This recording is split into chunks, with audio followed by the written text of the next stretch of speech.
6, 5, 4, 3, 2, 1. How about we do it again? 6, 7, 4, 3, 2, 1. I think I got it. Okay, let's try one more I time. definitely Ready?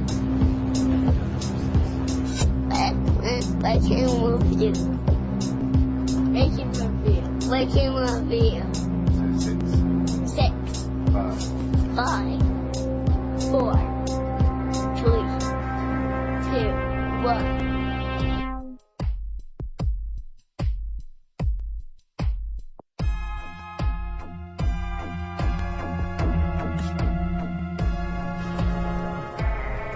And here we are at episode 23 of Rankin Review. And this episode I have a very special guest, Matthew Burgess, who's a very gifted actor from in and around Saskatoon, and he's a very good friend of mine. We're going to be looking at 6 ghost movies this week, and they're a really good, really tough list. And I want to start off by saying, if you haven't seen any of the 6 movies we're discussing this week, I encourage you to wait and watch the films before you listen to the reviews, because there are some pretty huge spoilers to come. So fairly warned, spoilers and harsh language. Thank you so much for listening to Rankin Review. This is your host and random Canadian, Larry Parsons. Enjoy the show.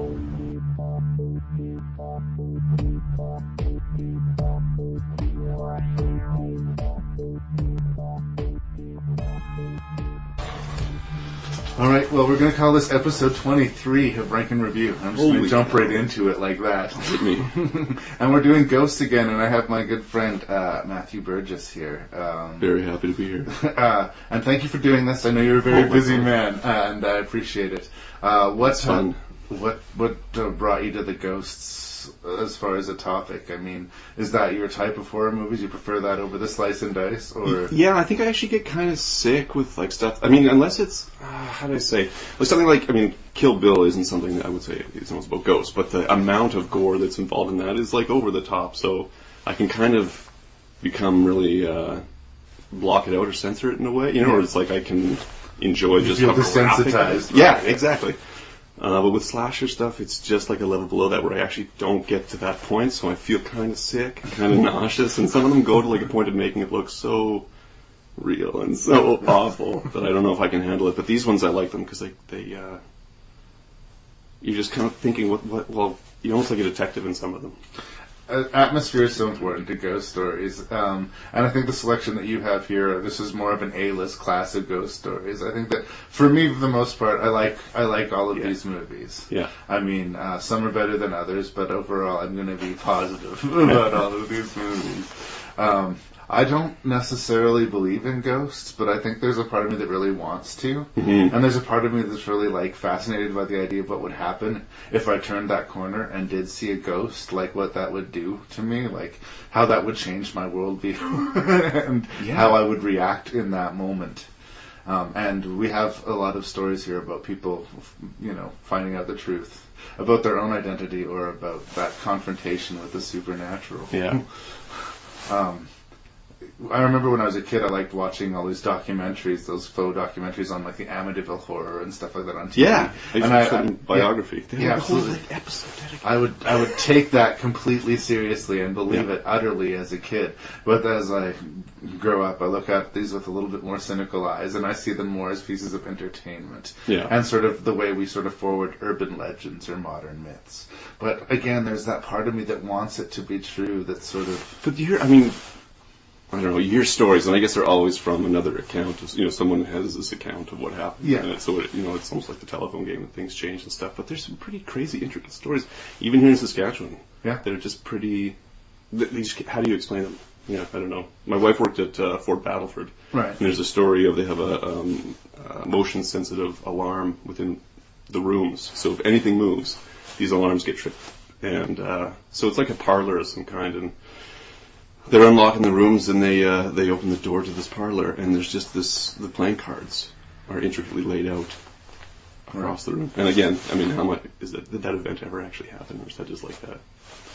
Someone had an idea or a story, and then they kind of just told it, and then it kind of became this. It's interesting. I think like everybody has kind of a ghost story too. I have weird stuff that's happened to me that I can't really explain, and stuff that I remember from when I was a kid. And I think a lot of people do, and we all sort of build on this. So are there really ghosts out there, or, you know, is this sort of the stories that we tell because we're trying to, you know, we don't want to believe that death is the end, right? Yeah. And I think we just generally like to feel some sort of threat that we can't control, you know, that's out of our control. And it has like a complete power over us, and how does it manipulate us and affect us? And we have that kind of, we like to be freaked out about those kind of things, or it's like if there's something that, if we're at the top of the food chain, let's say, there's nothing above us. We're the ultimate predator. So in the same way, there's something here now that can control us in some way that we have no power over. But even at the top of the food chain, even as the ultimate predators, we all have to face death sooner or later. Absolutely, yeah. In a lot of ways, these horror movies are dealing with the sort of the biggest themes that you can. Yeah. But in a more, we're going to try and jump out of the dark and spook you, or we're going to sort of get you with a twist. But anyway, the 6 movies that we are going to talk about, we have the original Robert Wise Haunting from the 1960s, the adaptation of the Shirley Jackson novel The Haunting of Hill House, which I have not read. I'm a big fan of it. We have The Entity, starring Barbara Hershey, which is the supposedly true story of a woman who is repeatedly sexually assaulted by a ghost.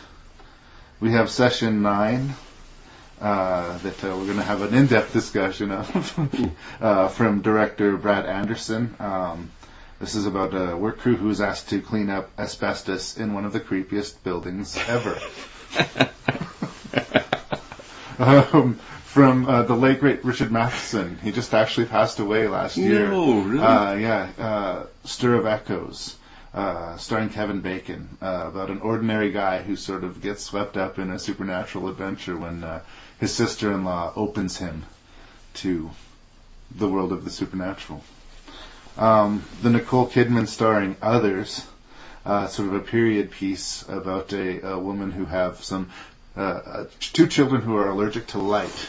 So the atmosphere is necessarily dark and spooky because sunlight itself is a threat to her family. Yeah. And weird goings on in her gothic sort of mansion.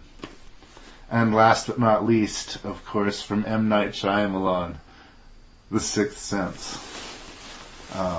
I think everybody's at least heard of The Sixth Sense. I'd be shocked if they didn't. Oh my God, yeah. I do give a spoiler warning, and I do give a language warning, so we can talk about anything we want about in these films, and we can let fly with any curse words that we feel are appropriate. Okay. And before we get started at the show, I just want to say, Matt Burgess is a fantastic local actor in Saskatoon. He's got lots of stage experience in Shakespeare, Saskatchewan, and he's been in some movies and in some television, and he's the real deal. So check out Matt Burgess. But with that being said, I probably will have completely the wrong opinion. Our list will probably end up being completely opposite. If you agree with me, you get a prize. Just so you know. I want to, because I was kind of playing it that way too. What would Larry like? All right, well, should we get started? Let's do it. All right. Look, I know the supernatural is something that isn't supposed to happen, but it does happen. Now look, Doc, we're buddies, okay? But don't try to convert me. I'm trying to prepare you.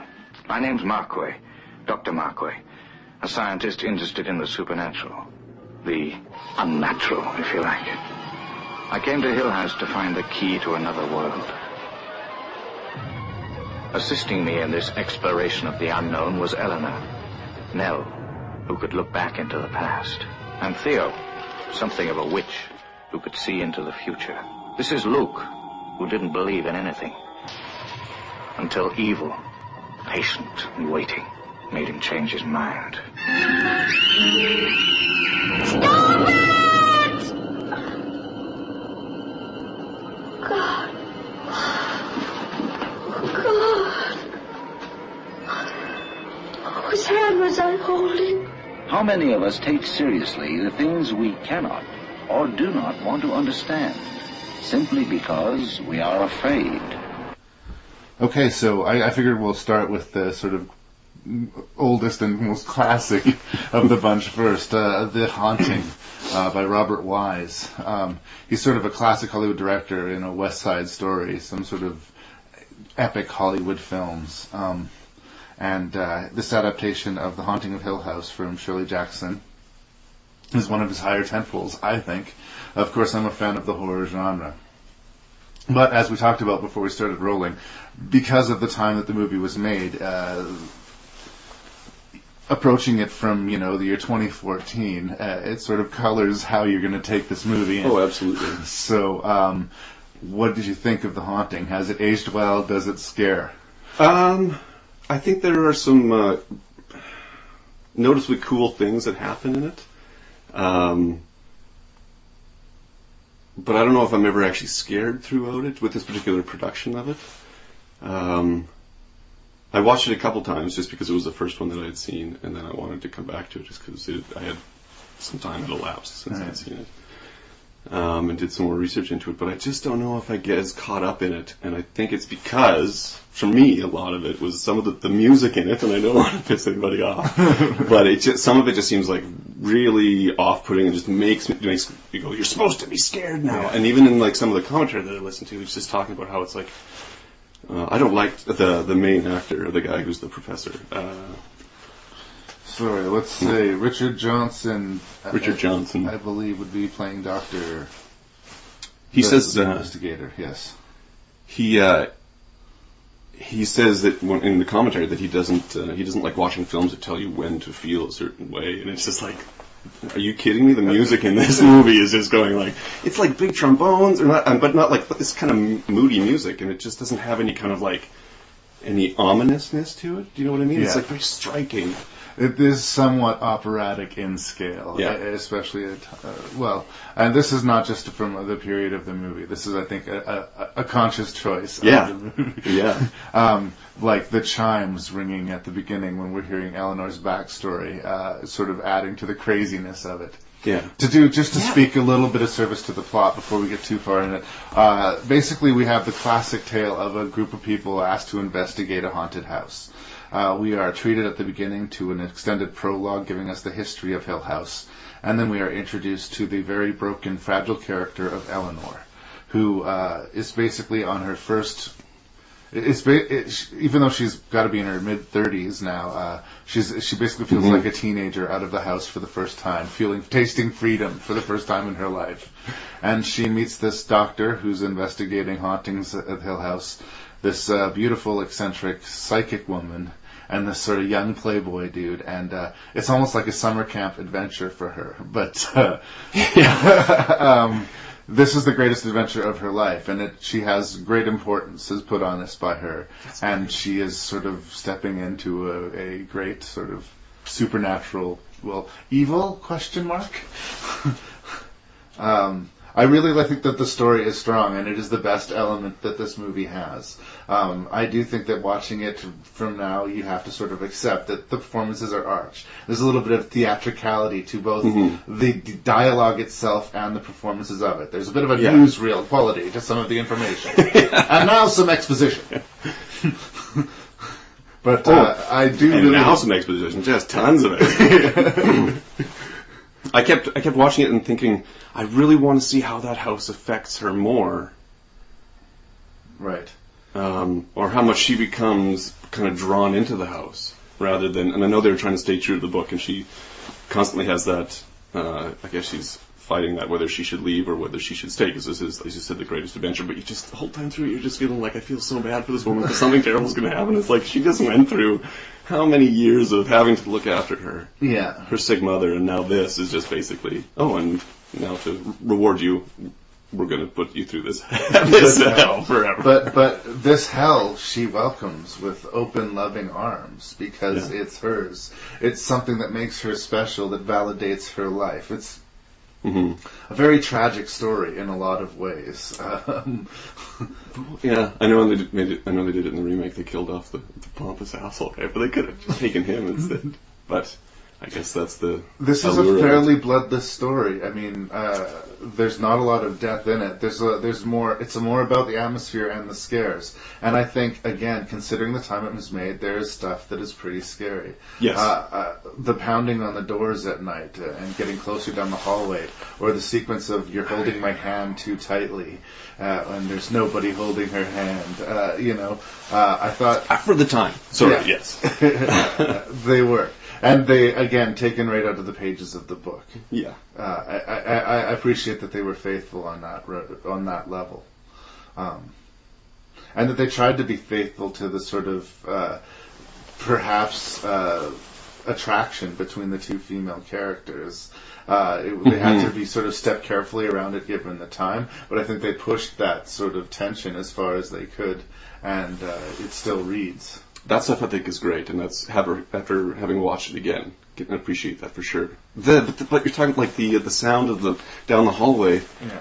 I couldn't get the because I guess the house was supposedly had these weird angles and weird corners. The way they filmed it and where the kind of sound just came out of, maybe it's the TV that I have, but it doesn't like it. I don't get that distance. Right. No. I thought there was some genuinely creepy things, like the writing on the wall. Right. But then, again, of the style, the way that the actors were, and I know that they had the 3 of the 4, Yeah. excluding Eleanor there, had these sort of very confident Demeanors. demeanors, so there was never any, like, concern. Yeah. No, well, it's true. A lot of the people seemed unfazable, and I guess in a lot of ways that could take the scare out of you. I think I might have a bias to this because I saw it at a young age, too. Yeah. When I first saw this movie, I was just utterly captivated and terrified by it. And I can appreciate that, too, yeah. Like, And then I came to the book later, and then coming back to the movie sort of full circle. I mean... Yeah, I think it works, and I think a lot of that. Again, Robert Wise is an amazing director, and I think the cast does well. Again, period performances, but it's the little touches, and they come right from the pages of the books. Mrs. Dudley, oh, she's fantastic. Mrs. Dudley, the caretaker, who doesn't come to the house after night, and warns them that nobody lives any closer than town. No one will come any closer than that. In the night, in the dark.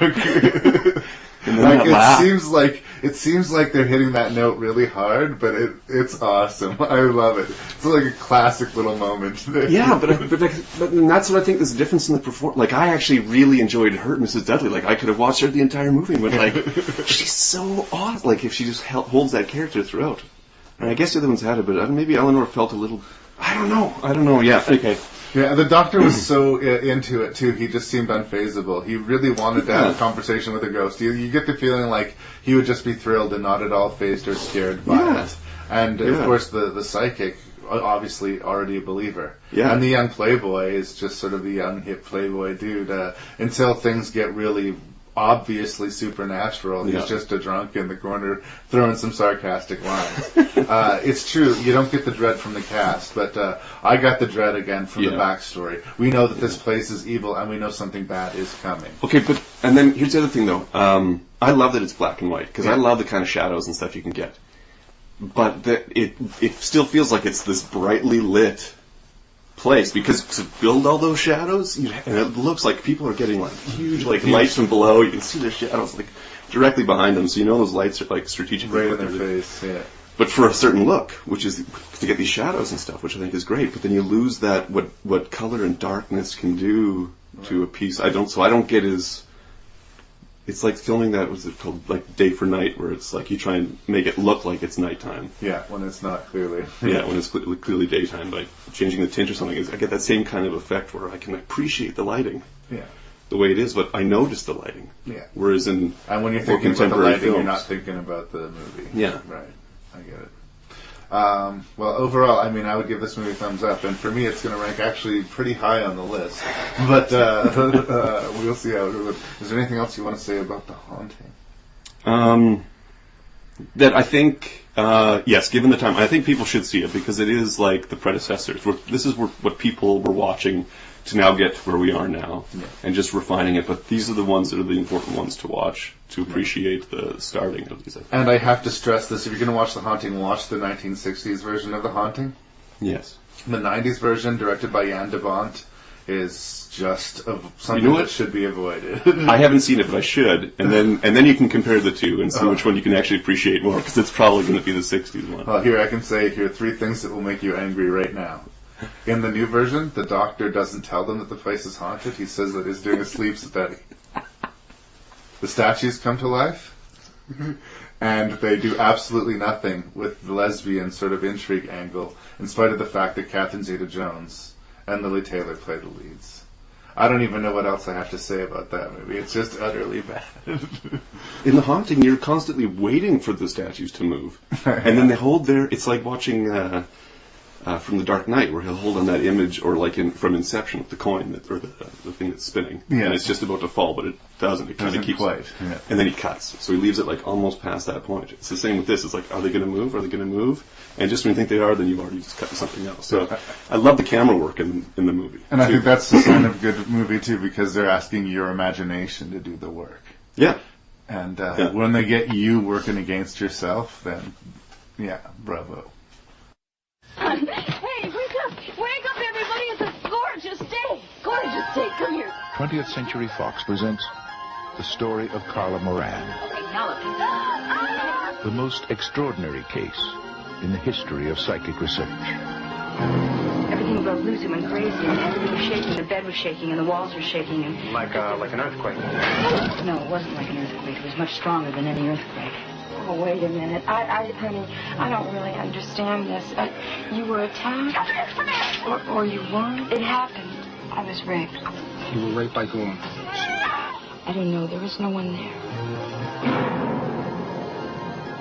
A team of experts will investigate her life. Why does he attack you, Carla? Not anyone else. Why is she going to such lengths to support this delusion? Okay, we're going to talk about The Entity. This comes from the early 80s. It's directed by a man named Sidney Furie, and it's based on an apparently true story of a woman who has been repeatedly assaulted sexually by a ghost. The characteristics of this haunting go anywhere as benign as a foul smell to as horrifying as a spiritual rape scene, I guess. Like a number of them, like yes. in front of family members. Like, yeah, it's... And it is made particularly horrifying because, yeah, she is a single mother in a house full of younger children, and it's not kept secret from them. Everybody knows what's going on. And they're kind of prisoners of poverty, too. They can't move. There's no place for them to go but to be homeless. So it's the story is compelling and horrifying just on its face, but there's something to be said for the execution. People seem to be very mixed on this film. Some people think it's absolutely horrifying and like an A-level thriller. Martin Scorsese calls it one of the most terrifying movies ever made.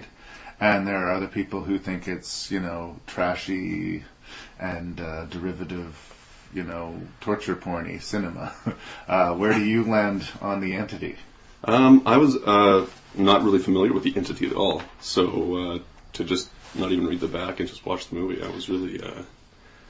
shocked? But I'm really impressed, though, just with, I think the idea of it was something that the topic isn't touched on. And there's already that kind of question that maybe not so much now, but when a woman claims that she's been raped, how much, trust or belief in what her claims are, and at this time, that in of itself would have, come into question, but then you throw in the added bit that it is a ghost that's doing it. Yeah. Obviously, people don't believe her right away. Yeah, and then there's obviously the family does, and the way that the movie kind of portrays it is that they're completely 100% aware of it, and I'm sure that's, I guess, how the story actually went, how she claimed. Yeah. But then when the bruises would show up, and she goes to talk with Ron Silver. Ron Silver, psychiatrist, yeah. And he thinks that it's self-inflicted. Yeah. Even though there's no way that she could have contorted her body to actually have done anything like that to herself. That kind of throws me in something. It was just kind of like a red flag that stood out to me as a weird. It takes him a long time to believe her, but I do think they made a real effort in this movie to make it as real world as possible. Yeah. So in this world, yeah. People do not get raped by ghosts.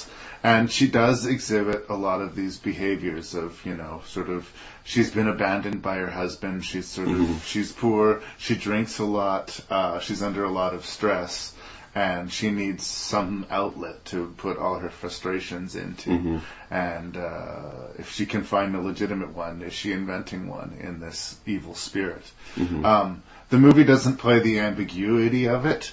I mean, we know that this is real, but the other people who she tells... Oh, absolutely. And they do a good job of that, yeah. And her neighbor doesn't believe it until she witnesses it directly. Yeah. And I think in the real world, and I speak as, like I say, a fairly skeptical person, yeah, maybe that is what I need. I mean, maybe there is nothing that you could say to me that would make me believe there was a ghost. But if I walked into your kitchen and there was a ghost there, I would believe there was a ghost.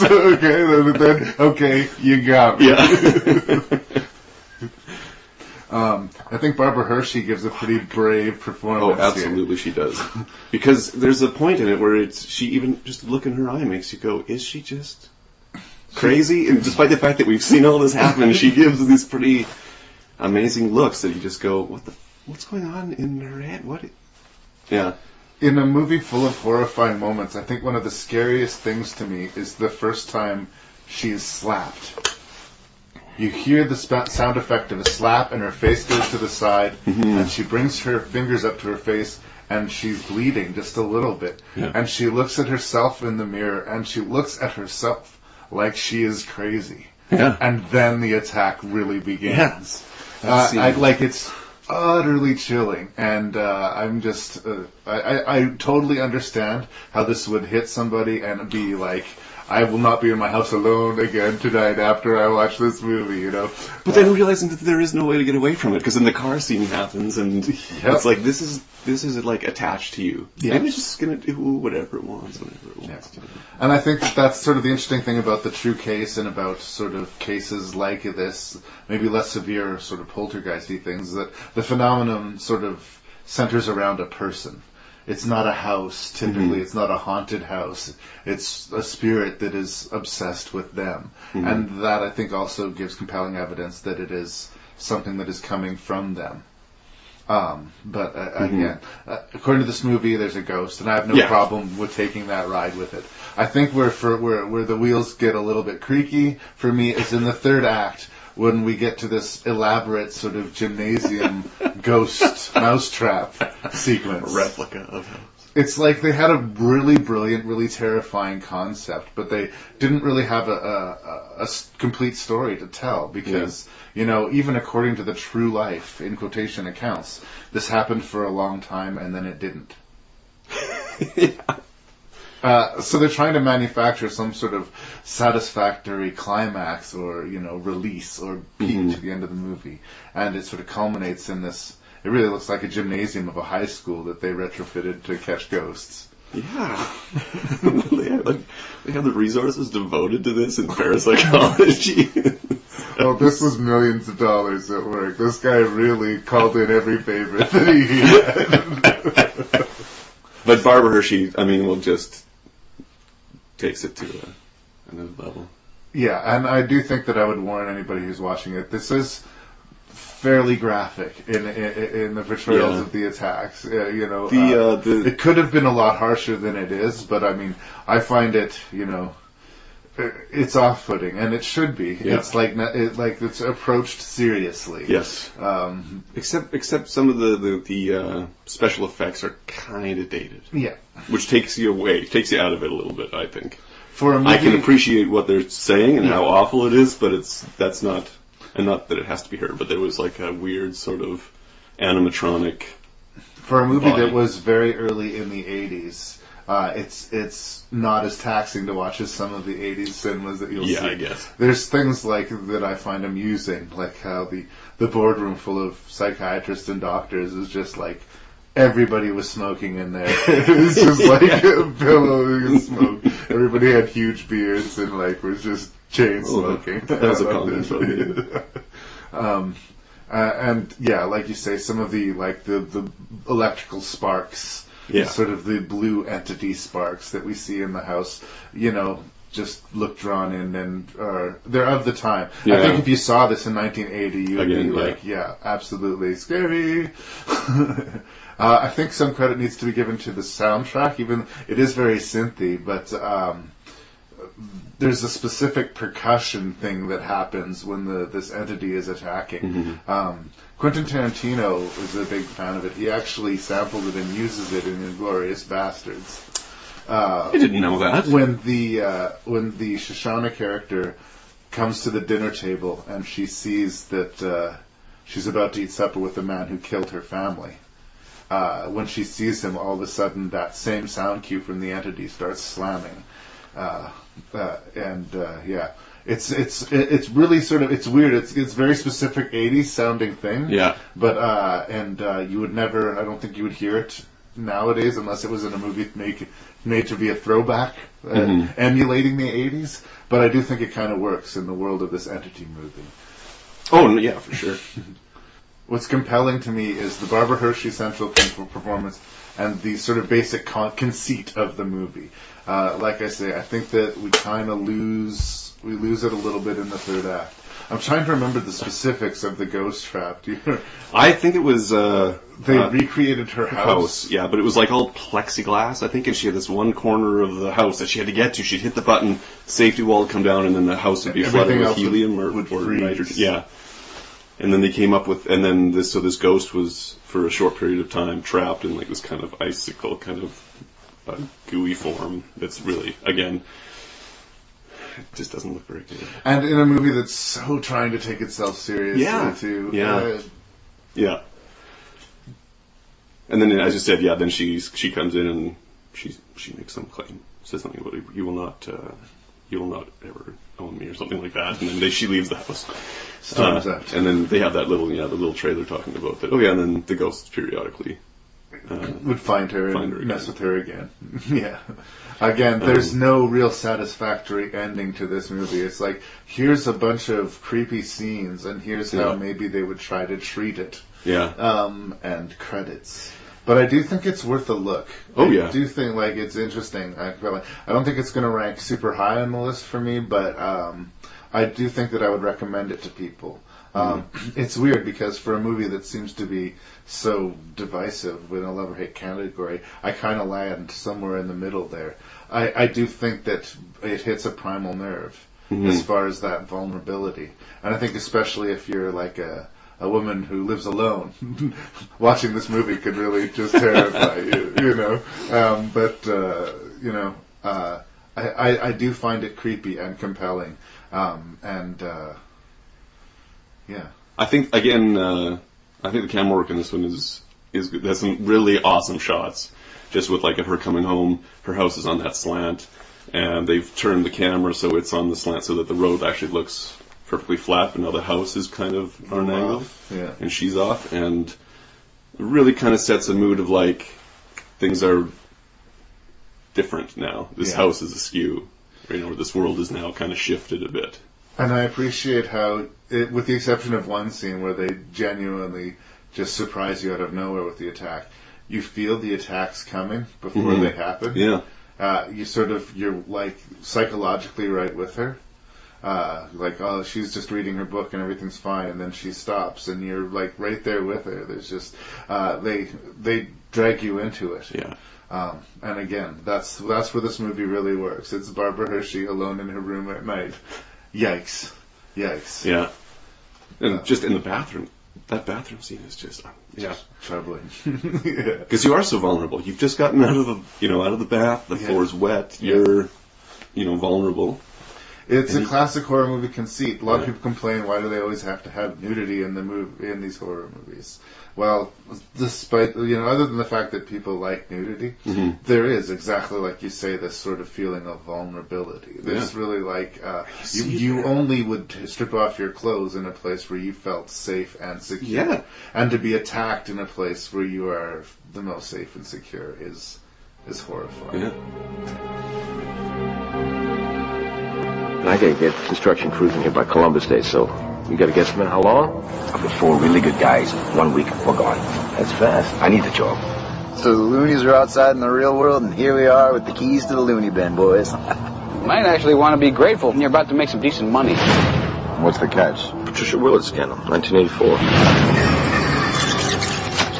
I want you to try to remember what happened 24 Okay, so years ago. some bold words here for Session 9 from Brad Anderson.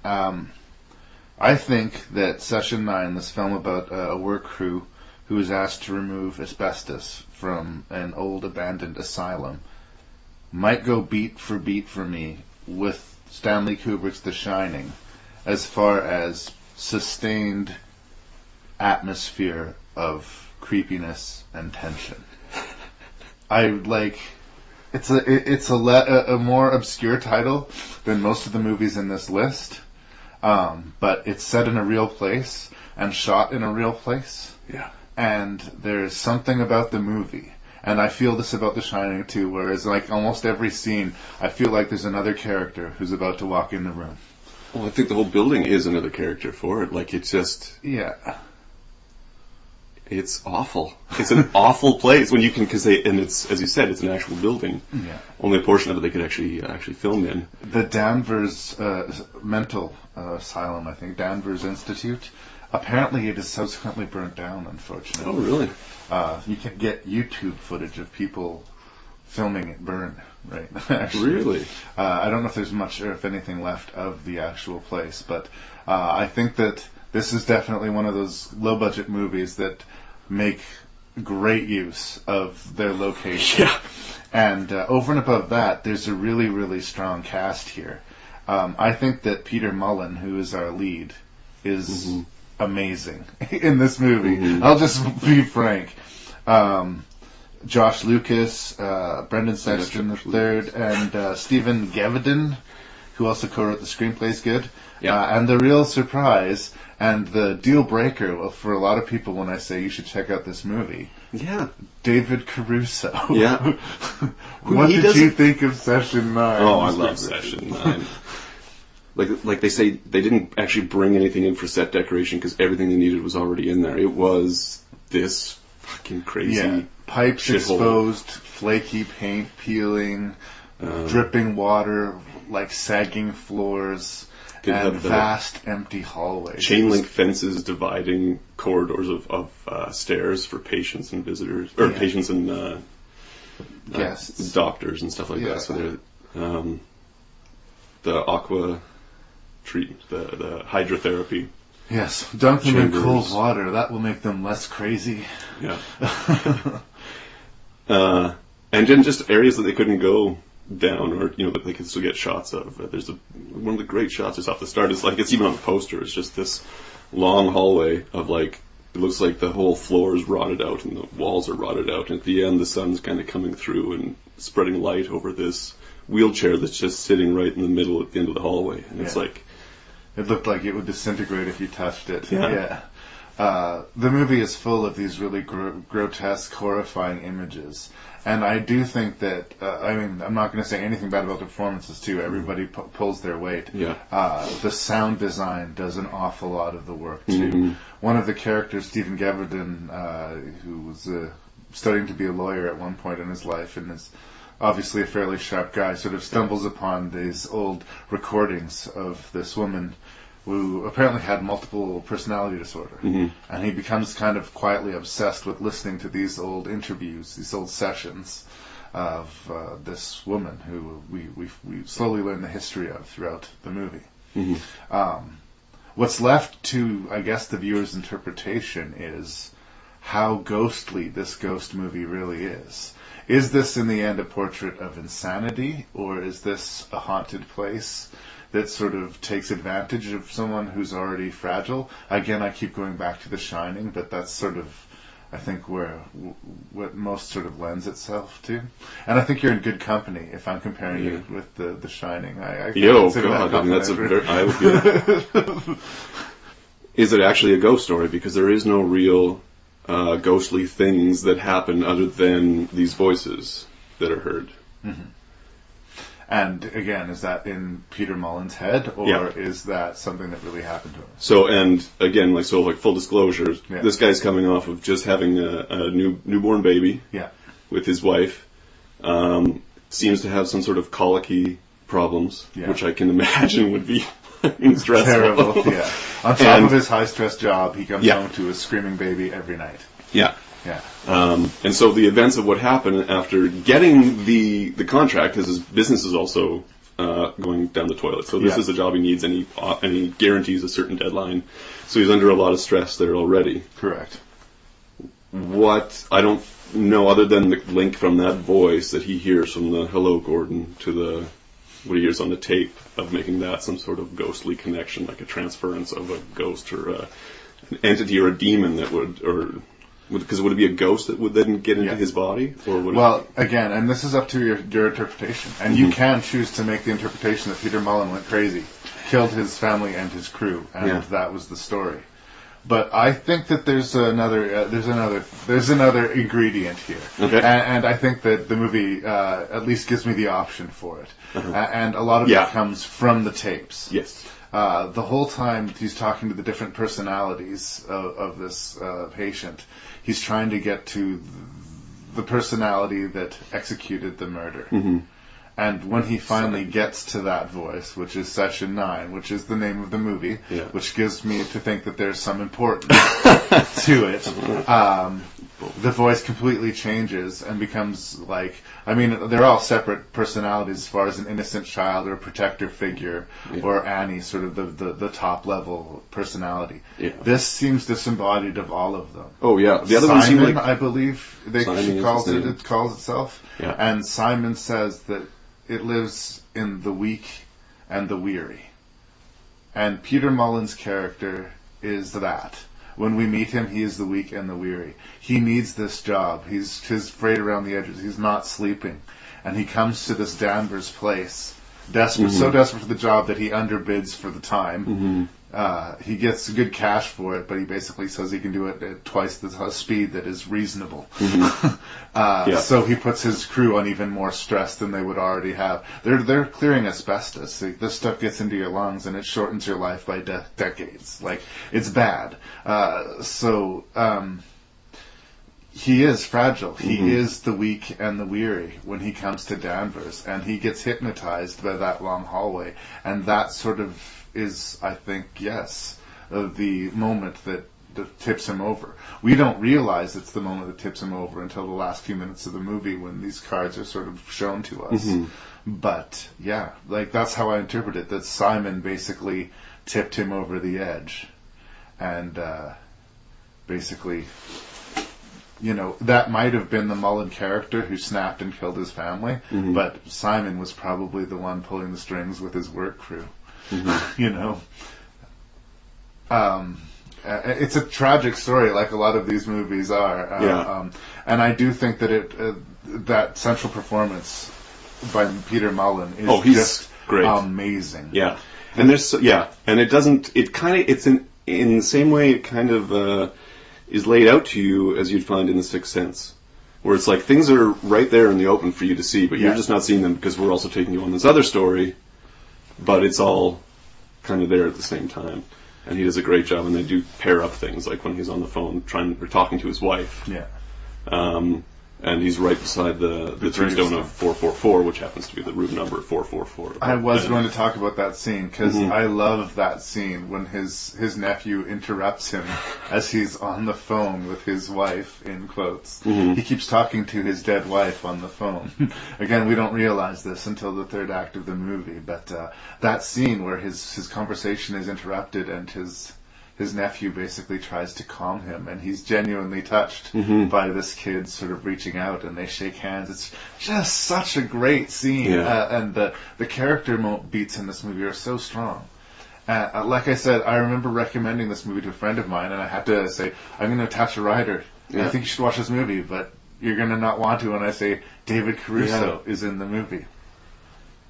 David Caruso is in the movie, and you know what? He's really good in it. Really good in it. I think there's only one moment where there's a really big David Caruso moment, and the camera actually tilts in, and he leads forward and says, "Fuck you." And that was like the one moment that they let Caruso just off the leash a little bit. Yeah. And it does make me laugh, and I don't know if it's an appropriate moment to get a laugh. Like, this is a real conflict scene. But it seems like Caruso's made his career of doing these weird, like, nose-to-nose intense confrontations, you know, like super macho shit. So, which you don't find in this movie at all. And when he's trying to talk with, he's always trying to placate Gordon. Yeah. You know, or Peter Mullen's character, and he's sort of second fiddle to the what's his name? Lucas. Josh Lucas character stole his girlfriend. Yeah. And he's this, like, perpetually insecure about it. Yeah. But he genuinely cares for Gordon. Yeah. And will support him on those decisions, even though the when he decision knows he's wrong. underbid everything. Yeah. It's like, okay, well, we're just going to do it. Yeah. That's the boss, and he do said it. He's the red herring of the movie. They keep on wanting us to think like there's something sinister about David Caruso. And I kind of felt, and this is me bringing my own baggage to the movie, when I was watching it even the first time, it's not David Caruso. It's just not. They're trying too hard to make me think David Caruso is suspicious. But what really gets me, what I think is sort of quietly brilliant, is when we sort of find out the twist of his character. And again, we've been going spoilers left and right in this movie, but so be it. It should be analyzed. We see him showing up really early to work one morning. Yeah. And we're kind of wondering what he's doing there. And he's smoking a joint. Yeah. Josh Lucas' character talks about how all of the guys have sort of exit plans or strategies to help them deal with their stress. And we come to realize the reason that David Caruso has been acting kind of paranoid and twitchy and disappearing is that's his little vice. Yeah. He sort of steps off into the shadows and smokes a joint every now and then. Yeah. And compared to the evil we suspect him of, this is so benign. Yeah. You know? So, and you would have never guessed in a million years that that's where they were going with that character. And I really liked that. Yeah.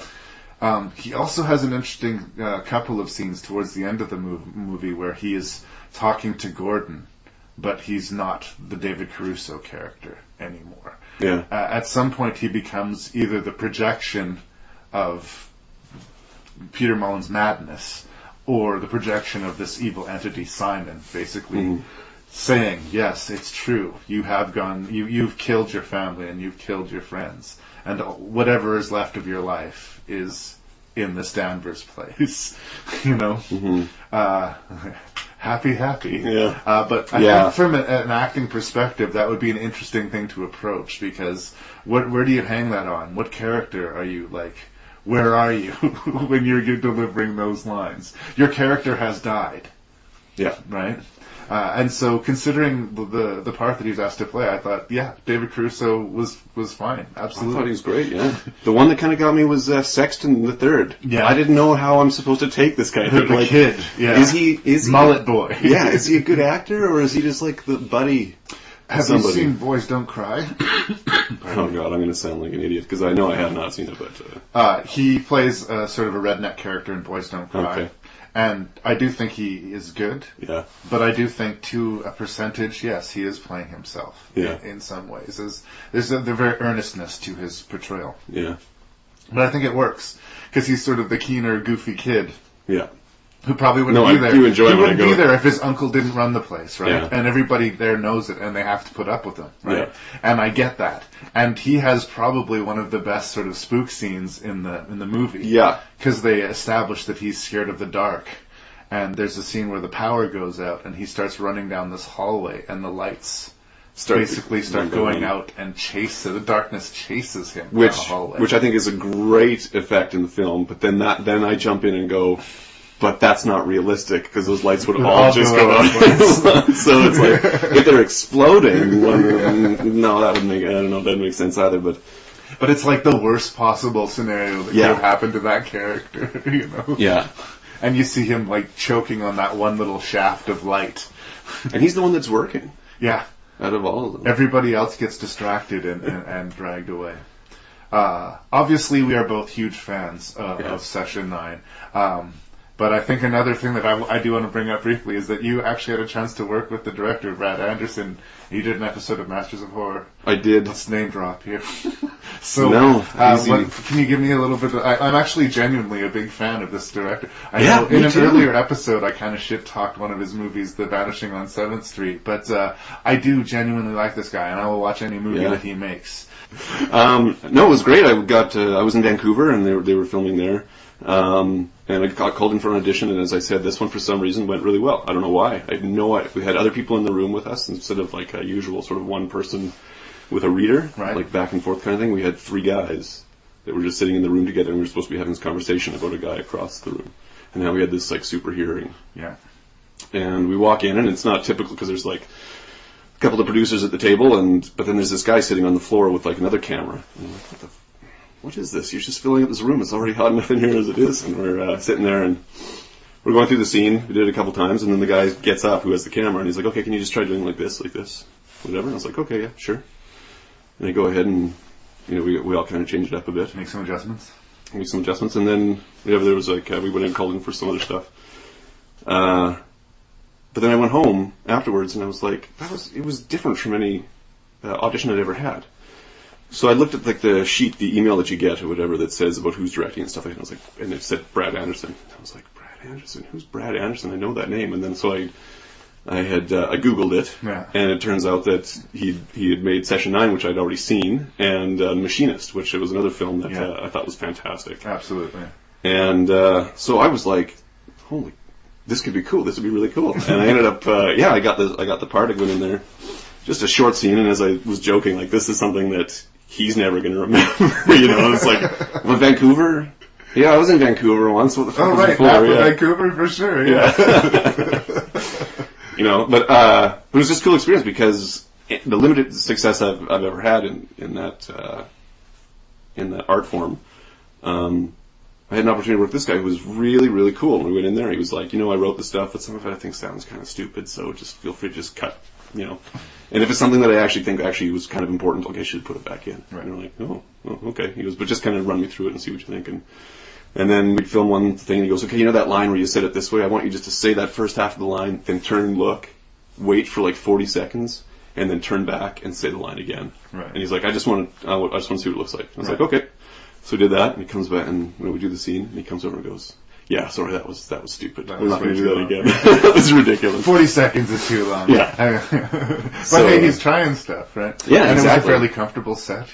Oh, absolutely. He let you just do, instead of, and I don't know if it was just the way it worked out, but we had all been like really kind of rehearsing the lines before we even got onto the set there. So we kind of had we knew, we were pretty prepared for the scene itself. And so he didn't really have any kind of negative things to say, and I think the scene turned out to be pretty cool. I think. And the people, it was a good experience. I just had to take the bus all the way down to from downtown Vancouver to South Richmond. Right. So it's a fairly long bus ride with to bring all these different clothes to wear as options to put me in for the show. But you were in Masters of Horror, and you got to work with Brad Absolutely. Anderson. That's awesome. And there was a barbecue later on. And so they had the Masters of Horror and Masters of Science Fiction as a wrap party for both this park, and all the people that had been in a show or whatever, or a part of any of the productions could come, and there was music, and you could get a burger and stuff like that. So it was just really a wrap party appreciation sort of day. And we're there, and we're about ready to leave, and I look over, and Jonathan Frakes is standing just down the way. And number 2. Yeah. I show that I'm number 1. A bit of a Star Trek nerd, but Jonathan Frakes was in Star Trek Next Generation in the films that followed. But a pretty cool, fun director, I think. And he seems I think he never took himself too seriously in those shows because of the content and the costumes they had to wear. But he was probably there for the Masters of Sci-Fi. Masters of Sci-Fi, yeah. Right, so he was directing one of those episodes. Yeah, because I've seen the Masters of Horror. I don't think I've seen all the Masters of Sci-Fi. No, yeah, he didn't. I saw your episode, and I was like, "There's my buddy Matt." Anyway, that's super cool. Yeah, I never had the stones to go over and say hi to him. But it was just So Session 9, fantastic ghost movie, ? Because is there a ghost? Yeah. Oh, and I'm sorry, I just have to add one more Yeah. thing. I know I would keep on hitting to the end of the review and then I push it further. No, this is good. I've mentioned it before and I'm going to mention it again. My buddy Larry Fessenden shows up in this movie. He's a writer-director of horror movies. He did this film, The Last Winter, and Wendigo, and Habit, a vampire movie. Okay. And he's got this one coming out called Beneath. Anyway, I kind of dig the way he does business. He also acts here and there. And he has this thing about showing up in movies for one scene and getting killed. And sure enough, he shows up at the end of this movie. He replaces one of the dudes who goes missing. And he shows up for a job. And he walks up to the top floor and finds Peter Mullen. And he ends up taking the ice pick to the eye. So this is yet another case of Larry Fessenden showing up for one scene and dying. And it's a pretty spectacular death. It's awesome. Yeah. You feel so bad for that guy. He just showed up for work. Yeah. Just some dude who showed up for work. I question though when his realization that there was just someone lying on the ground. When he comes like kind of walking in, you're kind of like, how could you not see the body right there? Yeah, There's exactly. like a dead body wrapped in cellophane. Run! He's just coming for a payday. Poor bastard. But then it just gets awful. Yeah. So that's it. I think we've spoiled everything about Section 9. Oh, the ice picked out of Josh Lucas's eye. It's pretty awesome. I think that's the only actual money they put into like CGI stuff. But it's good. It really looks bad. I watched this with my buddy Matt, and the scene where Josh Lucas comes back to Danvers at night to collect the coins from the wall, Matt couldn't handle it. Yeah. He had a blanket over his head. He was just like, oh, stop. What's great about that too is the split focus of who we're following, because you see the one where you're watching Josh Lucas walk down some corridors at night with just a flashlight, but then you're seeing from another angle the flashlight flashing against the wall, the one wall, and then that camera starts to move in, and it's great for the intensity. And it's an amazingly shot, written, and acted movie. I think we've covered it well. Yes. Well, I saw a guy who got a 2-inch needle stuck into his arm while he was under hypnosis, didn't feel a thing. Okay, Kreskin, prove it. Hypnotize somebody. Yeah, do me. No. Come on.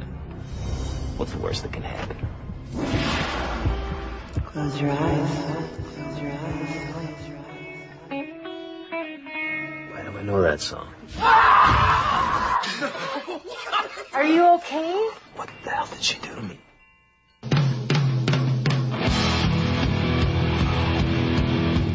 I see a red door and I want it painted black. He hasn't gone to work. He sleeps like 12 hours a night. Why are you digging? The man's switch got flipped. He's a receiver now. She's taking him away. She was here. What's the problem? So we're going to talk about Stir of Echoes, which is based on a novel by Richard Matheson. Are you a Matheson fan? I do not know. He wrote the novel I Am Legend. Oh yeah, okay, yeah. He wrote The Legend of Hell House, not Hill House, but Hell House. The Incredible Shrinking Man. Okay. Some famous Twilight Zone episodes. The Gremlin on the Wing of the Plane. Yeah. That's Matheson. Classic Star Trek episode where Kirk turns into evil Kirk in the transporter. Matheson. I'm a big Matheson fan. Yeah. He's my boy, and we just lost him last year. And David Koepp, who's the writer-director of this adaptation, Stir of Echoes, is sort of one of Spielberg's sort of favorite script fixers. He'll bring him in for polishes all the time on his scripts. He wrote his War of the Worlds and the Jurassic Parks and some of his more blockbuster-y movies.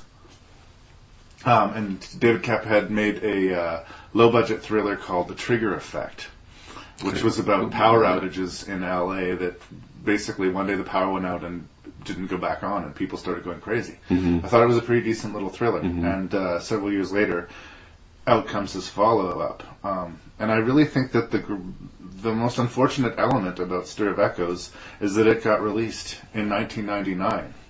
Hot on the heels of not only The Sixth Sense, but just in a crowd of amazing movies. Mm-hmm. So it kind of got lost. I think it was 1 month, almost 1 month or around 1 month after Sixth Sense came out, and it was just like, it was the other ghost movie that people missed, and it was so good. Yeah, and I really do think people should check out Stir of Echoes. Yeah. Stephen King counts Matheson as a big influence, And I keep on bringing it back to The Shining, but the father-son relationship here in Stir of Echoes is kind of similar to the father-son relationship that we see in The Shining, as far as the kid having a gift, and a big, strong, loud gift, and the father just having a slight echo, but not really recognizing it, or in the case of The Shining, sort of drinking it away with denial. And Kevin Bacon probably could have ignored his ability his entire life, until his sister-in-law, played memorably by Ileana Douglas, who I've got a big old crush on. I like her. Hypnotizes him and tells him to be more open to things, which is great. The visuals in that are awesome. She hypnotizes him. That's a great sequence. We should talk about that. But as far as the basic plot, once he comes home, he starts seeing a ghost in his house. And his wife and neighbors start to think that maybe he's crazy, but we're fairly sure that this is a legitimate thing. And him dealing with being open and this presence in his house is largely what the plot concerns itself with. What did you think of Stir of Echoes? Oh, I think it's one of those tragedies that, I mean, I don't want to take anything away from The Sixth Sense, because I think it's a fantastic movie, but I think this one kind of just gotten pushed out of the way. Which is unfortunate, because I think it's great. Kevin Bacon, I think, is good. So I've always had a kind of a problem with Kevin Bacon, but I think he does a really good job. The one I do not appreciate so much is his wife, Catherine Irby. I wasn't, just in terms of acting, I didn't think that she was necessarily as strong or as interesting to watch. She certainly didn't have as much to do as he did. I don't remember being bothered by her particularly.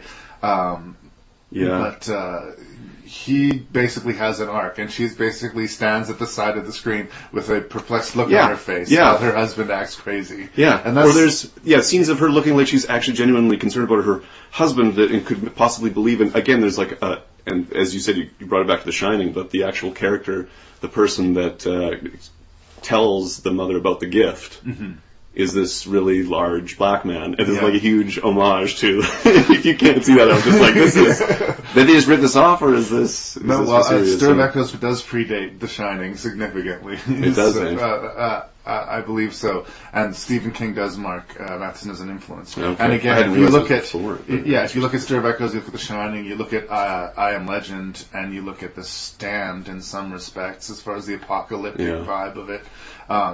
You can see influences there. As far as this adaptation, it's definitely updated. It's modernized, quote unquote. But what I really dig that they seem to embrace in this movie is how everyman Kevin Bacon is. A lot of the times these are happening in like these big gothic manors owned by rich people, and this is just a dude who's, likes to go to sporting events and drink beer and, is got a good relationship with his wife and, trying to figure out how to be a dad. And he's just a normal dude. And he didn't ask for this. He gets thrown into this. And it does utterly obliterate his life. Like, his marriage is starting to fall apart. His neighbors think he's crazy. His kid's getting scared of him. And it's all, I think it's a really good performance from Kevin Bacon. It depends on the day with me and Kevin Bacon, to be honest. Sometimes I can't shake the fact that I'm looking at Kevin Bacon. That's what I think too. Is that, it's just he's just that guy who's been around so much. There's Kevin Bacon. Other times I love him. Like Tremors? Love him. I think that he's great performance in that movie. And there's no Kevin Baconness to it. But then, there's other times where I just feel like, here's Kevin Bacon phoning it in today. I kind of felt that with this, but that he was also trying to push himself to be this more of like a lower middle class kind of character. And from him, I'll buy him more in his new one as the detective. That's the alcoholic that's in the Following on CTV. That one, I always kind of see him in that, and it just seems like he's too, I don't know. He's sort of getting more into the sort of tough guy villainy roles in his old age. He's sort of lost the baby face and starting to get a little haggard. So I think he's trying on this one, and I appreciate what he's trying to do, but I kind of still look at it and go, yeah, but you're Kevin Bacon. You're the guy from Footloose. And I still think he's good, because he can still do that stuff, like anxiety and stuff like that, and the pressure, some of that seems, but it always seems like he's either not willing to completely go there. It's like he's holding back on. If he's going crazy, his crazy is still sort of like restrained crazy in a way. I really enjoyed the scene where he was digging up the backyard with his kid. And he's like acting crazy. His wife shows up there and she's horrified that he's involving the kid. And he looks at her and says, "It's okay. Body's not over there." Like, he's letting his kid participate, but he's not going to subject his kid to seeing a body. But when they argue, that's when it kind of just goes out of the realism escapes me. And, like, it just seems like it's Kevin Bacon acting in moments like that for me. A couple of set pieces that I think I want to talk about. We talked about briefly at the beginning the hypnotism sequence. Yeah. Picture yourself in a theater. And David Koepp sort of takes you into his little mental trip. It's almost like a hallucinogenic sequence almost at first, but it really takes you into the hypnotism really well, and you buy it. Yeah. And I think that's a tricky thing to do. It's a common scene where they have the seance or they put somebody into a trance, and it's a really tricky transition to, now they're in the trance. And I don't really, not off the top of my head, can I think of a better example of it being executed. Oh yeah. Here. After watching that, that's what when I trying to go to bed at night, fall asleep at night, and my mind is like racing with things in my head. Yeah. That's what I picture is being in a movie theater and the screen like opening up to be this wide. Like, so the first time I watched the film, I didn't necessarily remember that as being part of the film, but I just remembered that as a thing to remember so that when I need to focus or calm my mind. Yeah, it was better. And then the way they filmed it and shot it, just it's great.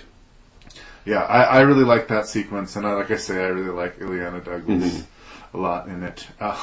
And when he shows up at her apartment again, demanding her that she unplug him or close whatever door she opened, and she's all like amazed that this actually worked. It's sort of like getting along with her brother-in-law for the first time in her life because she thinks this is so awesome. Yeah. Great scene.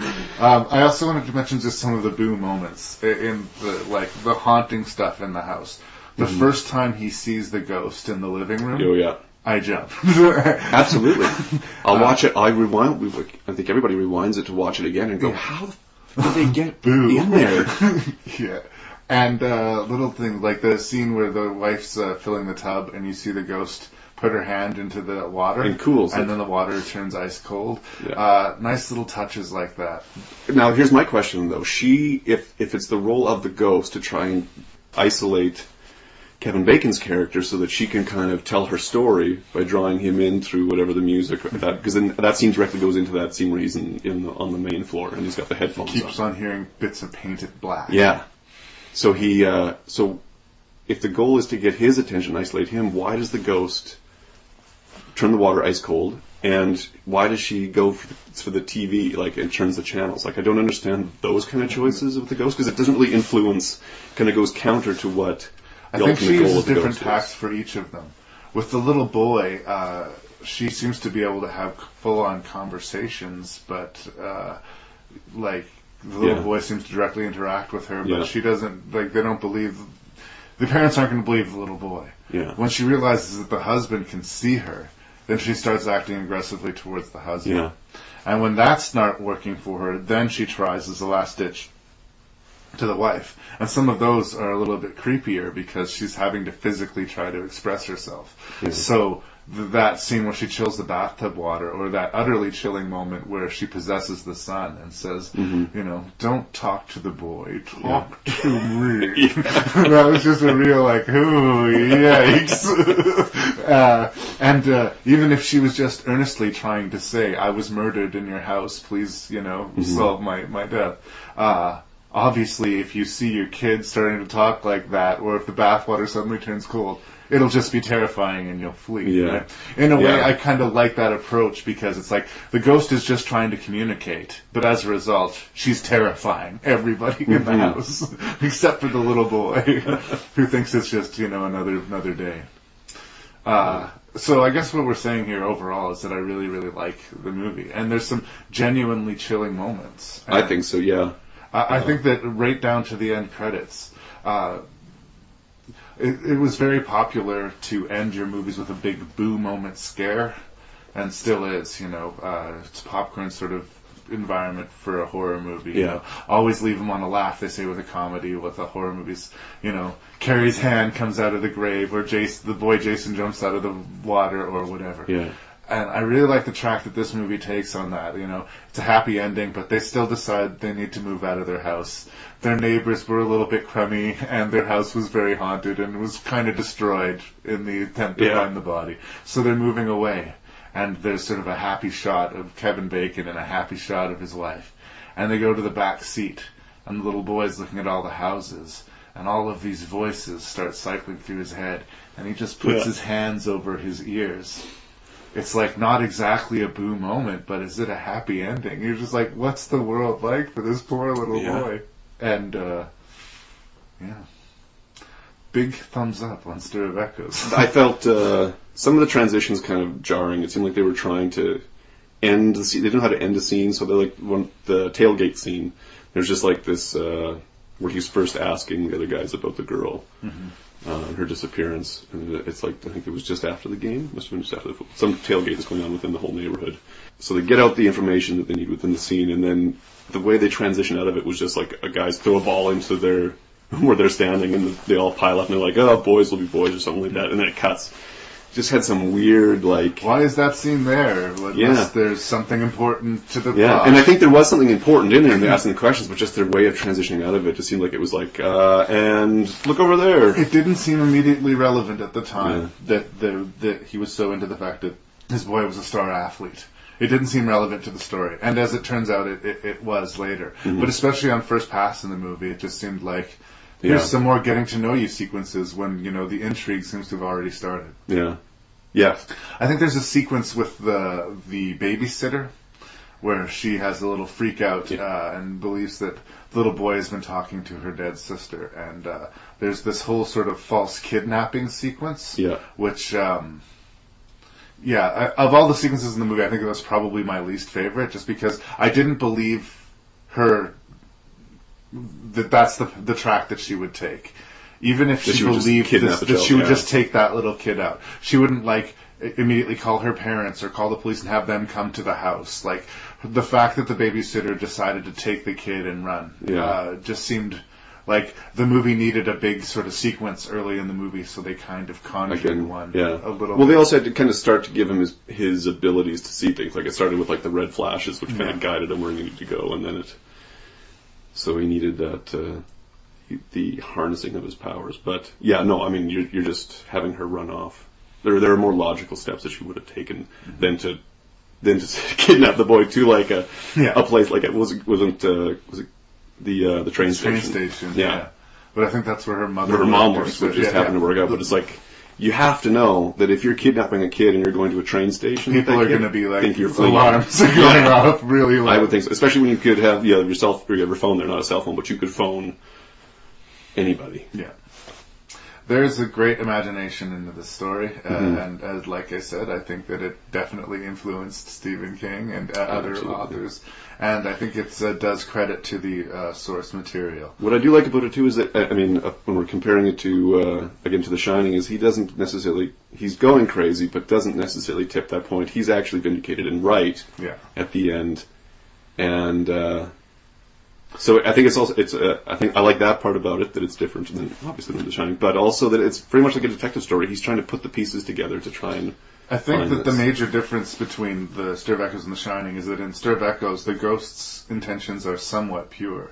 I mean, I think she gets frustrated and acts out, and that causes terror in the household, but she wants to be recognized and noticed, first of all, and then she wants her body to be found, and then she wants to tell them who killed her.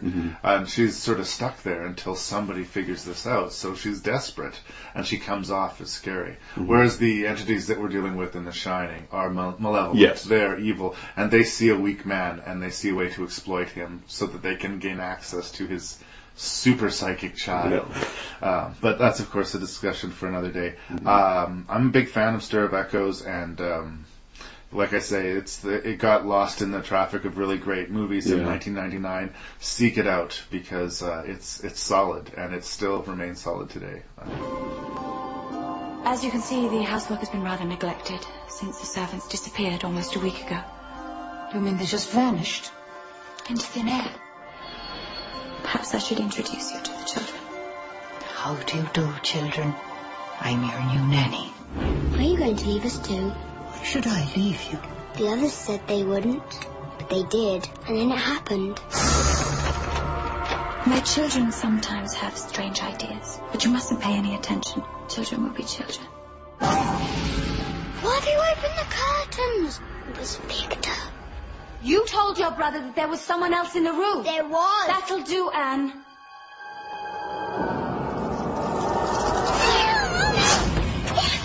What is it? I've seen them too. Sometimes the world of the dead gets mixed up with the world of the living. I'm gonna murder this gentleman's name. Alejandro Amenabar, I'm gonna say. Sounds good. I'm not gonna... I want you to look like... He is the Alejandro Amenabar. He is the writer and director of The Others. This is a very sort of classical gothic ghost story, and it stars Nicole Kidman, who I've got to say I never quite know how to take. Yeah. Sometimes I think she's amazing, and sometimes she just really nails down a chalkboard for me. And it really just it depends on the day, depends on the movie. I just don't know what I'm going to get from her. I'm happy to report in this case, I think she gives a really strong performance. And I think it's both a difficult role to play as far as like how to hold the cards and what to show when. And just because she's in such a constant manic state of misery, to keep that engaging for the entire movie is a real feat. She plays a mother whose two children have a rare condition which involves being basically allergic to sunlight. If they get in the sun, they break out in hives and they stop breathing and it can kill them.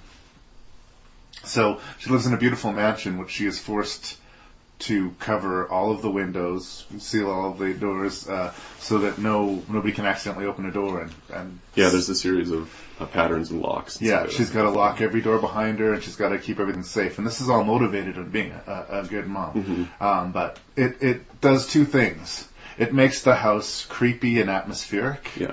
And it further shuts her off from the outside world, more so than she would have otherwise been. She can't take the kids to the park or to the town or to the store. They are stuck in this little place and living this life in these rooms, and that's what they've got until Dad comes home from the war.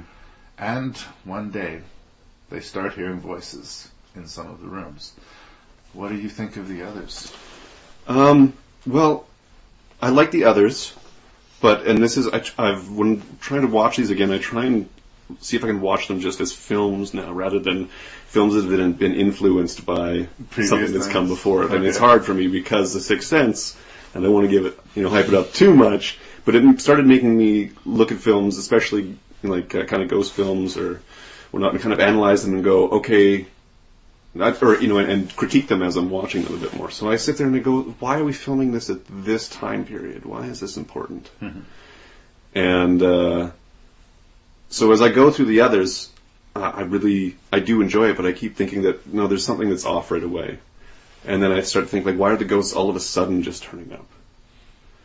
There's been no report of them before this time. She hasn't seen the ghosts or heard the ghosts before. The kids have spoken with them? The kids hear the ghost sounds first. They hear them first. And they start drawing pictures and showing her evidence. Yes. It's not until, again, like I say, she starts hearing things and seeing things herself that she takes them seriously.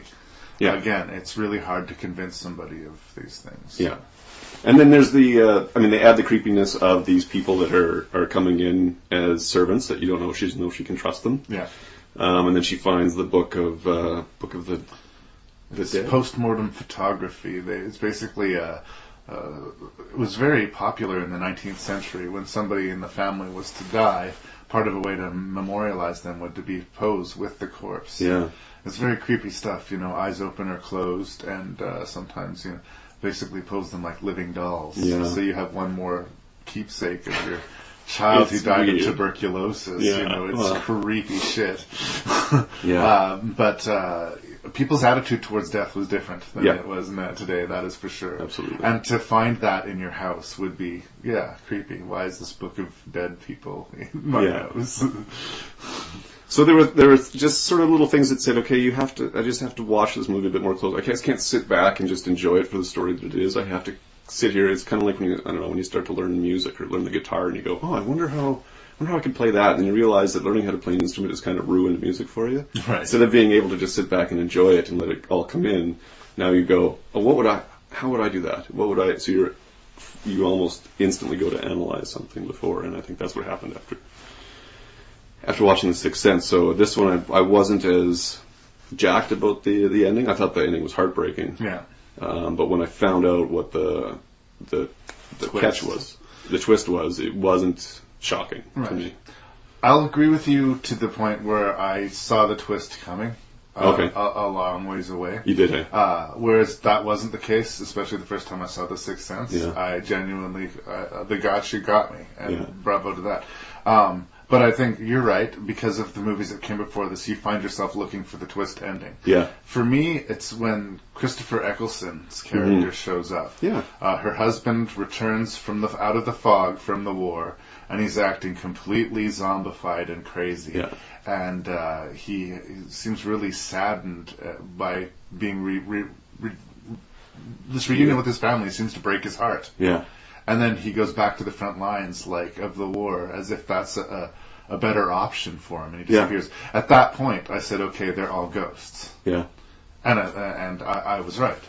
Nicole Kidman, the kids, and the servants are all ghosts. The sounds they're hearing are the living people who are moving into the house. That's what I think is really clever about the movie, is that when you go back and you look at it, what seem like really aggressive maneuvers by a malevolent spirit, the removing of all the curtains, that will kill her children. That will kill her children. And she wakes up one morning and someone has removed all of the curtains. Oh my God! The stakes of that are great. Yeah. And people just moved into the house and said, "Why are all these curtains here? Let's let some light and air into our new home." Yeah. And then, so it's more how they execute the twist than the twist itself. And as far as how long have they been there, I honestly think we start the moment after she pulled the trigger on herself. So too. That bang that wakes her up was the bang of her pulling the trigger and killing herself.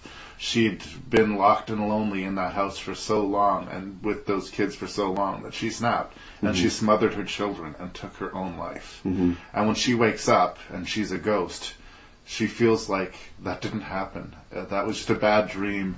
I didn't do that. God has given me a second chance to be a good mother. And the horrible sort of hellish thing about this is that in the end she is still trapped in that house with those kids. The only win that those ghosts have is that the kids get to play in the sunlight for the first time ever. But they do seem still doomed, much like the staff seem doomed and trapped in that house. As much as they were when they were alive, they continue to be so in their death. And that does sort of lend a somber, sort of tragic. I think it's left open that Christopher Eccleston, I think it's his name.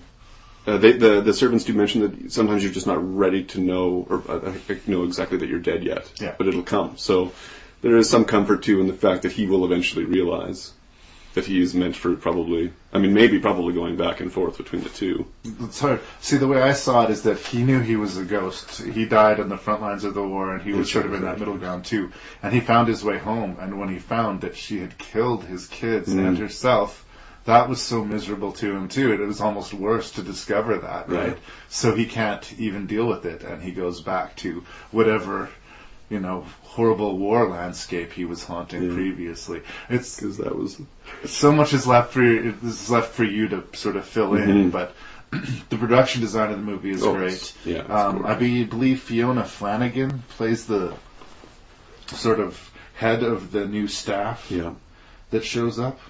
And she has this really great sort of line where she seems really wholesome and nice and pleasant, but you know that she's holding a secret. Like, you just know she's not telling you everything, too. So one time you'd have, she looks like your granny would give you a cup of tea, and it seems like just a charming old belle. And on the other hand, she's not telling you everything. Yeah. It's a nice fine line to walk, and I like that performance. I think overall, this movie works really well. If anything hurts it, it's the familiarity of the story, the fact that things came before. Mm-hmm. I guess the moments that come out are very good, like the piano being played, and she's trying to get into the room, and then the ghost or the woman, the seance woman getting into the body of her daughter. Those moments are great, but there's a lot of kind of takes its time with some stuff, and I just don't get drawn in as much. I think it could be because it is such a static location. I mean, but I guess Session 9 is like that too. But maybe I just didn't feel that I knew that building that she's in, the mansion, because it's so dark. It all just felt like one big dark room all the time. Well, it's sort of the conceit that the movie paints itself into. Like I say, she has to cover all the windows, and she has to close all the doors. And on one hand, that gives you great, spooky, dark atmosphere. But on the other hand, it's just uniformly dark and candlelit. It's basically an entire movie lit by candles. Right? For a ghost story, that works for my money. But, and like I say, I think Nicole Kidman is very strong here. Yes.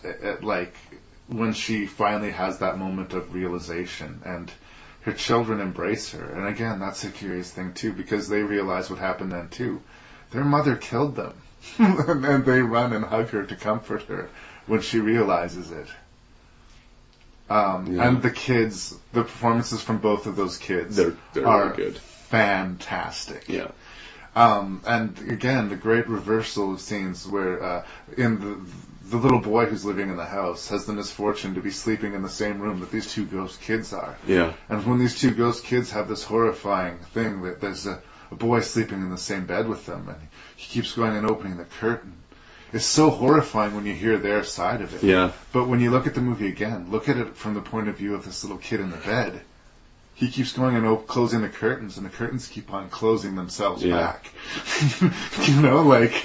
Yikes. Yikes. This is great ghost story stuff. Yeah. And, I like Again, it. They've taken it from a different angle, which then it immediately kind of perks my attention, as you said, with the things that have come before. But it's still solid. You know the accident up there? Yeah. The lady, she broke her neck. Oh my God, where is she? Standing next to my window.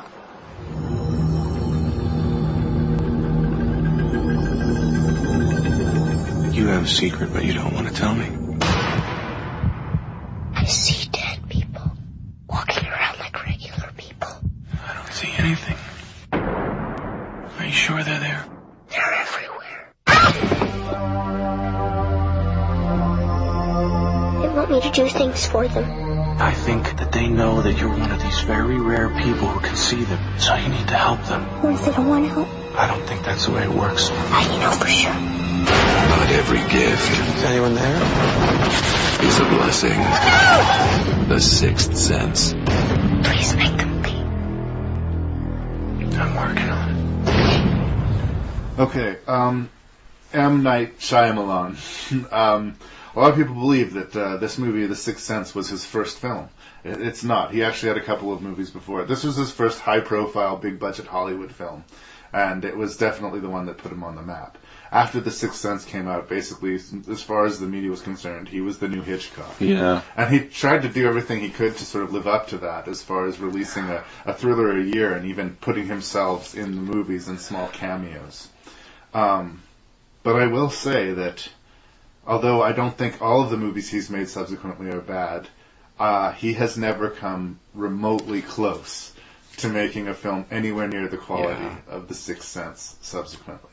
He kind of has gone from Hollywood's golden boy to Hollywood's punching bag about 15 Which is too years. bad, yeah. So that's too bad. But I think that The Sixth Sense deserves its reputation. I'm happy that it was nominated for Academy Awards. And Yeah, it's a strong central performance from Bruce Willis, which, Bruce Willis seems to do a couple movies a year, whether or not he's awake for them or not. So good for him for being a working actor, but sometimes he phones it in and sometimes he shows up to work. And for whatever reason, he showed up to work for The Sixth Sense. Well, I get a sense that it's from reading the script and going, oh, I think this guy's got it figured out. Yeah, he knows what he's doing, and it's clear, and it's a great story. Yeah. I think it's too bad for M. Night Shyamalan that he kind of got into that I have to have twist sort of thing for a while, and then I think maybe there were expectations on him that he couldn't do anything but something that was going to shock you in the end. Yeah, he started to believe his own press a little bit, and I don't know. I would have loved to have just seen just a regular story. You don't have to, Well, I'll go and see a movie if it's different than what you did the first time. I got to the point where it's like, okay, fine, you're still a technically good director, just stop writing your scripts, but he hasn't written the last few scripts, and it's still been pretty poor. Yeah. Maybe I'm in the minority, but again, I don't want to base this review on Shyamalan. No, exactly. So, the basic story concerns a little boy played by Haley Joel Osment. And this performance has been greatly lauded, and it was nominated for an Academy Award. And he is very solid, a very rock-solid child actor in this role. He lives with his mom, played by Toni Collette, who I think is fantastic in this movie. Yeah. And he has a terrible secret that he's having a hard time dealing with. He can't even share it with his beloved mother because he wants to keep that relationship friendly and sweet. But he sees dead people. He really sees dead people everywhere he goes. He is just terrified by it. And he needs help. And that's where child psychologist Malcolm Crowe steps in. It's an unfortunate movie name, Mr. Crowe, but there it is. And he shows up to help this little boy deal with his problem. It's kind of an episodic movie. This is sort of what I like about it. Sort of this little mini adventure happens, and this little adventure happens, and this little... But it's all in the overarching goal as to try and help this little boy deal with his gift. Or is it a gift, I guess is the question. Where do you land on The Sixth Sense? It's that one where someone's, it gets hyped up huge. Everyone says this movie it'll get you. Yeah. And I know there are people that still figured it out, or at least they say they did. Yeah. They like to sound really smart, but I didn't. And even after all the hype, I go into it and just think, well, it can't possibly be as good as what people are saying, and it's the one that lives up to it for me. Just because you think you're watching one story and it's another completely other story that's going on at the same time that's been there the whole time. Yeah. And even I think Shyamalan himself was like, he was just panicking, shitting his pants, because he's like, when he says I see dead people, they're going to be like, of course, Bruce Willis, they're going to get it even like before that. They're from a writer's right standpoint, I get that, because like he feels like he's shouting the answer to the audience face, but when you're in it, you're in it. And I think the reason that the twist works, and we'll get to the twist and talk about it, I think the reason that the twist works really well is that the movie would work completely and effectively without it. Yeah. Even if they didn't give us that amazing twist at the end, it would have still been a completely satisfying, good ghost movie with some good boo moments and good characters and strong performances. It's just when they give us that extra little beat at the end, which was like, oh, that's bravo. That's where you take it up to the next level. And that wasn't like something where he filmed it and he said, you know what would be cool if we just made him dead at the end. Yeah, no. It was like, no, he planned it from the start because of all of meticulously. Yeah. When I first saw the movie, I was like, they tricked me. And I was like, I can't believe that. And when I watched it again, not only did I, they definitely got me. I was like, yeah, I can't believe that I didn't see that coming. I can't believe one of the first things that they show us in this movie is Bruce Willis being shot by one of the new kids on the block. Yeah. When you're watching it at the start and his name comes up and you're like, Donnie Wahlberg's in this movie, that's awesome! And then you watch the movie and you go, wasn't Donnie Wahlberg in this movie? It's like, yeah, he was. He plays this emaciated kid who shows up in Bruce Willis's bathroom in his underwear and shoots him. It's an amazing one-scene role, and apparently he went totally method on it. And starved himself and stayed up all night in a park running from ghosts to prepare himself for this one strong scene. Oh. And you know what? He brings it. He's very good in that scene. But yeah, he shoots Bruce Willis. That's one of the first things we see. And then we fast forward a year later to this little boy. And so I don't know how. I don't know what magic was worked there that made me sort of, I think there's always that was coming. But as soon as you see him again, it's like he survived. Yeah.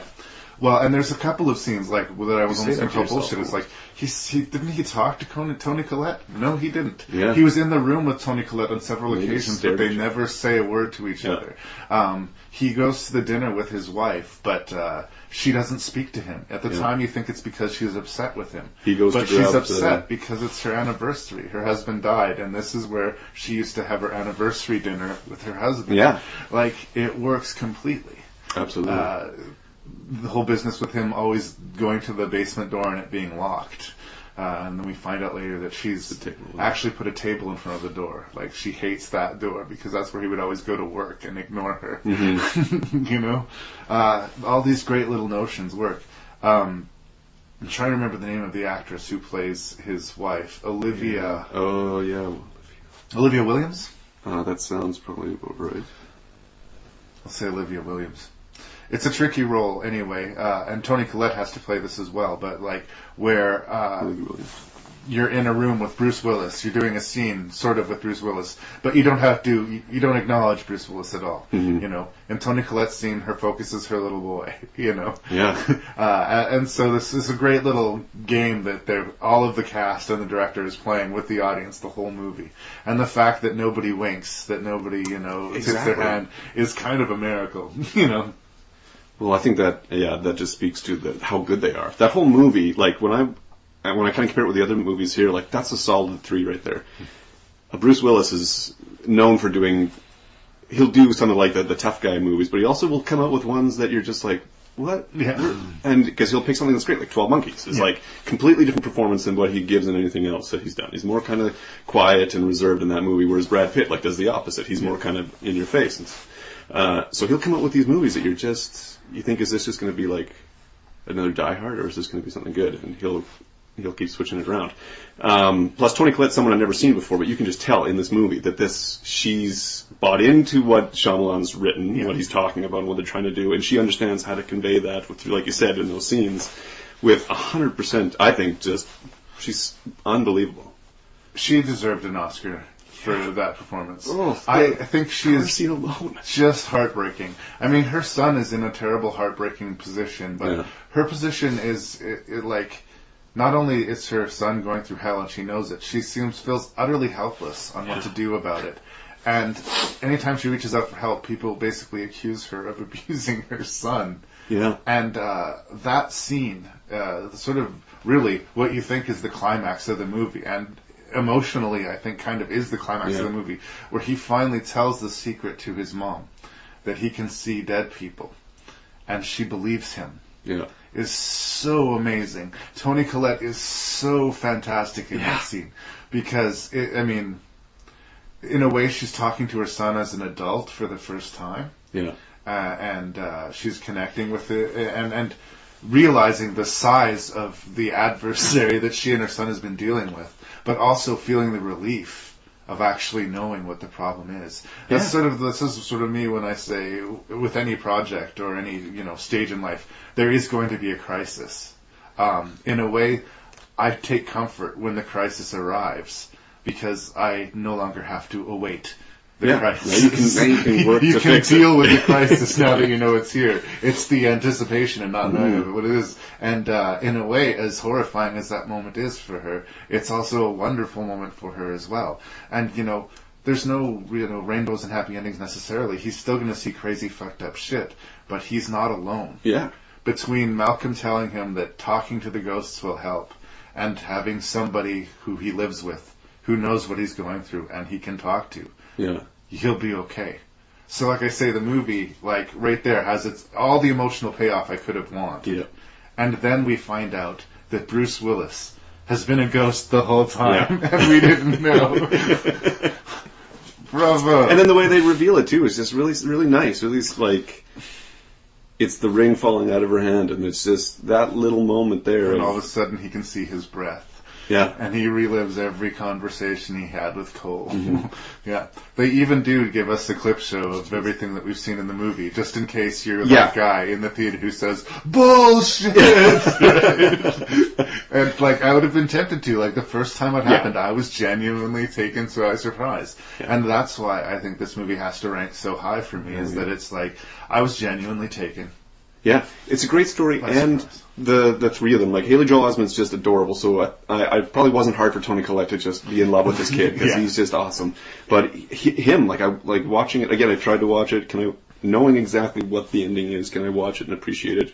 And what can I see from it that might be different or something that I missed, or totally just analyzing it a lot more and watching Osment when he comes in. Everything he does. It makes sense both ways. If you think he's just this timid little awkward kid at the start, or that he is actually, especially at the start, afraid of Bruce Willis because he realizes that Bruce Willis is a ghost. He's following him. Yeah. Or how about when he comes home from school and he's sitting in his living room? Yeah. With his mom and the step forwards and all that stuff. Yeah. Yeah. It all works. Over and above all of this great things that we've said, there are some genuinely good spooky boo moments to be found in here as well. The little sick girl who shows up in his tent. Once again, the classic case of the horror movie establishing a safe haven for a character and then utterly destroying it. I felt violated that she showed up in his tent. Yeah. Like, he had this one place that he'd filled with religious icons that he'd covered himself, and that, like, was going to be his safe haven, and she just shows up right there. It's just terrifying. Shows up. Yeah. The little boy saying, hey, you want to see my dad's gun? Yeah. But, like, there's some really good, like, boo moments to be found throughout the movie as well. Like, it pays off in that respect. The drawers and the cupboards. I think that The Sixth Sense will kind of be recognized as a classic horror movie. And more so than a lot of quote-unquote classic horror movies, I think it kind of earns it. Whatever you can say about M. Night Shyamalan and his subsequent choices and the rest of his catalog, it's hard to say anything bad about The Sixth Sense. And whatever you say about Bruce Willis being a difficult personality or an actor who sometimes will sleepwalk through a role, he showed up here. And there's very little bad to say about this movie. I think the only thing I could think of in my notes about it that I kind of registered as a bit of a negative for me, and this is something that you'll see in all of Shyamalan's movies, especially when the kids or children are involved, is the whisper talking. There are entire scenes. Matthew, through the movie, there's entire scenes where both characters just whisper dialogue to each other. Oh, yeah. Like this. And it goes on for a really long time, and it's like, there's just something really, once you become conscious of it, like once you're aware of it, it becomes really distracting. And I think it gets exacerbated. The movie he followed up this with was Unbreakable. Unbreakable, yeah. So he had Bruce Willis again, and he also had a relationship with a sad-eyed little kid who would cry and ask his dad, why do you have to be a superhero? Why can't you just be a normal dad? He had this template that he would go back to again and again and again. At least this was the first time we were seeing it here. But and as far as I can tell, always trust the kid. Whatever the kid says, no matter how crazy it is, he's telling the truth. Yeah. Like the water. Although with Signs, you kind of go, doesn't the atmosphere kind of have a lot of moisture in it? Wouldn't that kind of... What if it was raining? Yeah. 70% of our planet is water. Yeah, but then we move on to The Happening and Lady in the Water, and then it's just like, it's a stupidity contest. Lady in the Water I took as kind of just a kid's fun movie. Anyway, by all means, enjoy The Sixth Sense. The other Shyamalans we'll maybe have to discuss on another day.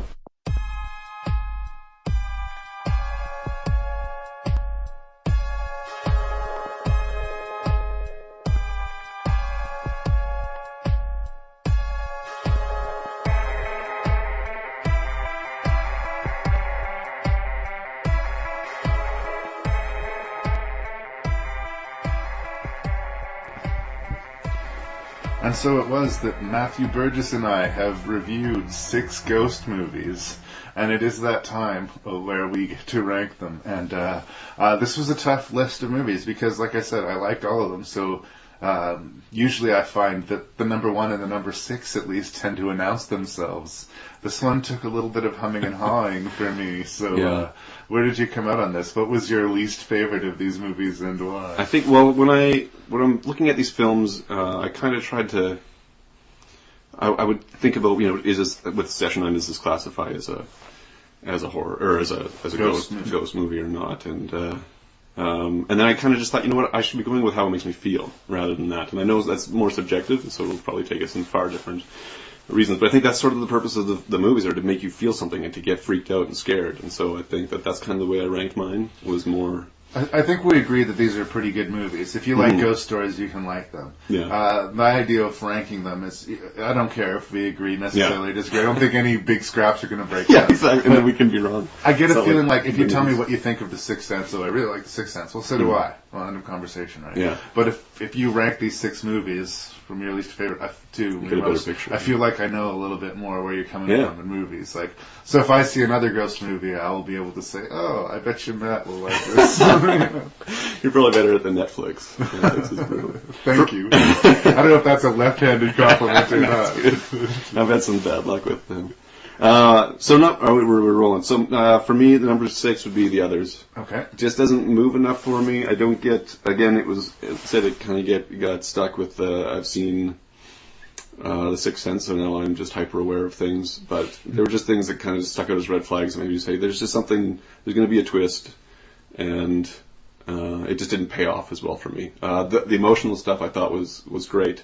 I thought that everyone was good. I did think Nicole Kidman stood out amongst them, but I didn't think that the rest brought it up to that next level. So that one is probably my lowest one. Okay, fair enough. And I keep going? Yeah, absolutely. Okay. Number 5? Number 5 is The Haunting, I'm afraid. Okay. I did enjoy it, especially going back to watch it a second time. But still, emotionally, I kept thinking, like, I didn't get sucked in. The music brought me out of it, and I know it was of the time, but just that... the house to me seemed to be more ominous, and when it sort of felt like at times just this big, the building was big, but the music didn't quite fit, didn't bring in an eerie quality that this house was somewhat menacing, and how much does it have an influence over her already and stuff. It just kind of would shoot out with this massive amount of music, which said to me, I'm watching a scary movie, yes. Be scared. So, and the fact that they could have gone color, but they chose stylistically to go with the black and white. I do appreciate the shadows and what they can get with the lighting effect. But again, it's like a hyper awareness and saying, look how good we are at doing this. Yeah. We're not actually trying to bring you into these people's story, but to say, like, look how great we can make this sort of look stylistically, visually. So that one ranked number 5 for me. Then I went to The Entity, was number 4, and it's too bad because I thought it was actually a really good premise. I liked the premise, and it was like, how much can you believe? Yeah. The ending kind of just wasn't. It seemed like they needed to find a better ending, and they could have found a better ending, but it was just this weird sort of scientific freezing. If you're basing it on a true story, and that true story doesn't really have an ending, I guess you're kind of obligated to give us a Hollywood ending. But it's unfortunate because you've kind of built up an interesting sort of argument between the two. If I can't, it's parapsychology. It's not an actual science. We can't. So that one ranked, unfortunately, because I did like the sort of the questions that it asked, and just how brutal, how realistic, and how honest of a performance that she gives, Barbara Hershey. But she's being beaten up by nothing. She has to make all those movements herself. Like, she's technically a brave and very good performance. Yeah, I think she's great. After that, it's Stir of Echoes. Stir of Echoes, I like it. Again, I always had this thing with Kevin Bacon that sometimes I just think like it's Kevin Bacon really trying to do something that's different than Kevin Bacon. But I still think he was the most solid. The trio dynamic of the husband, wife, and the kid I didn't think was as strong or the casting I don't think was very good. And then just some of the editing seemed like some of the scenes were maybe moved around and stuff. Just the way their relationship seemed to flow through it. She didn't have a lot to do, but there wasn't just seemed weird to me in some of the transitions and choices. So then my number 2 one would be Session 9, because I think that all the way through it, you're just kind of the mood is set from this building, and again, the paranoia, as we talked about, but that these people are potentially doing things that could throw someone over the edge. Yeah. And then something does happen and someone disappears. Something has gone over the edge. Yeah.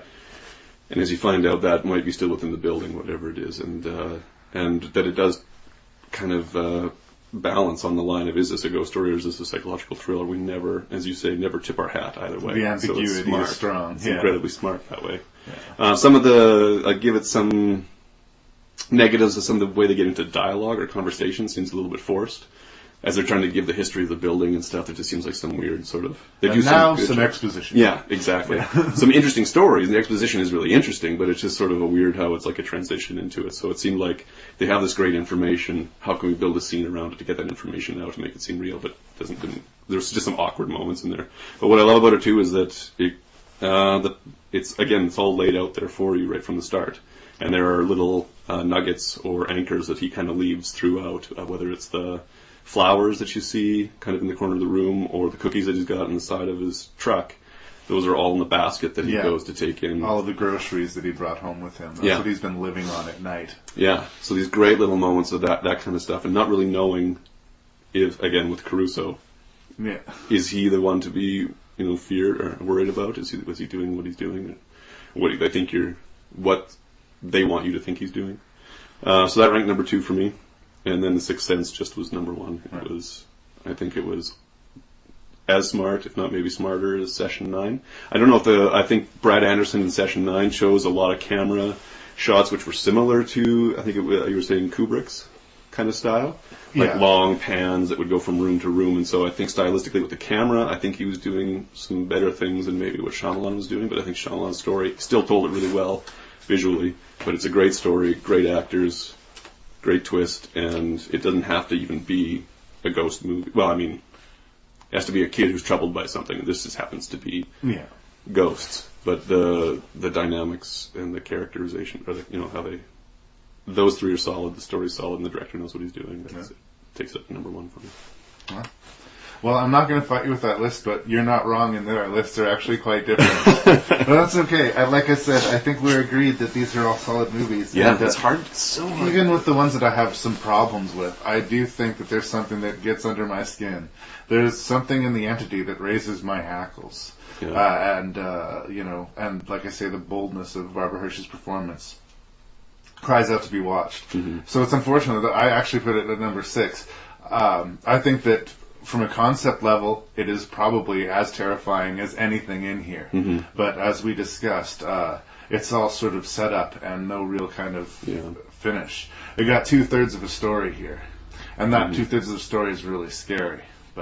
And she carries it for us. Yeah. So I'll let you go. No, I'm just saying, she does carry the movie completely, and it's worth watching for that performance. Mm-hmm. But it's a long, sort of languidly paced 80s sort of supernatural thriller, and most of the best payoffs happen in the first hour.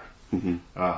So something had to go on the bottom. That's where I put the entity. And again, I'm not dissuading anyone from watching it. That's where I went. Number 5 is where I put The Others. And again, here's a movie that is haunted by the other movies that came before it. Mm-hmm. I think if you'd seen this before, you'd seen The Sixth Sense or the dozen other movies where the central character realizes that they're a ghost, that maybe this would just knock you right over. I think it's atmospheric. I think that the kid actors in it are fantastic. And in a way, it's the most sort of classic ghost story that we have here as far as the stately manner and the sort of slow revelation. Very tragic story too. Like I said, it's a sad. So many ghost stories are actually essentially sad, tragic tales. Yeah, trying to sorry. That's okay. Please. Trying to solve the riddle, the problem. What is going on? So they're trying to put the clues together. It's very, very much like detective stories, which I think is. Usually a ghost just wants to talk to you, but you know, usually you're too terrified to really engage in any sort of rational conversation. Yeah. So number 4 is The Haunting, which I surprised myself by ranking this one so low, as I do have a lot of personal stock in it. It just chilled my blood as a child. I kind of thought anything that was black and white is old and it can't scare me, and this one's one of those ones that sort of broke that riddle for me. No, actually, a good story is a good story is a good story, and I do think that The Haunting is that. I would just say, go into it knowing that you're watching a movie of a different time, and take it in. I do think that there's some good characters and there's a strong story being told here. And if this is your gateway drug to Shirley Jackson, so be it. She did write other things other than The Lottery. So, so number 3, I have Stir of Echoes. Again, Richard Matheson plus David Koepp equals good. Well played. It got buried in 1999, and I kind of keep waiting for it to kind of get rediscovered by the horror crowd.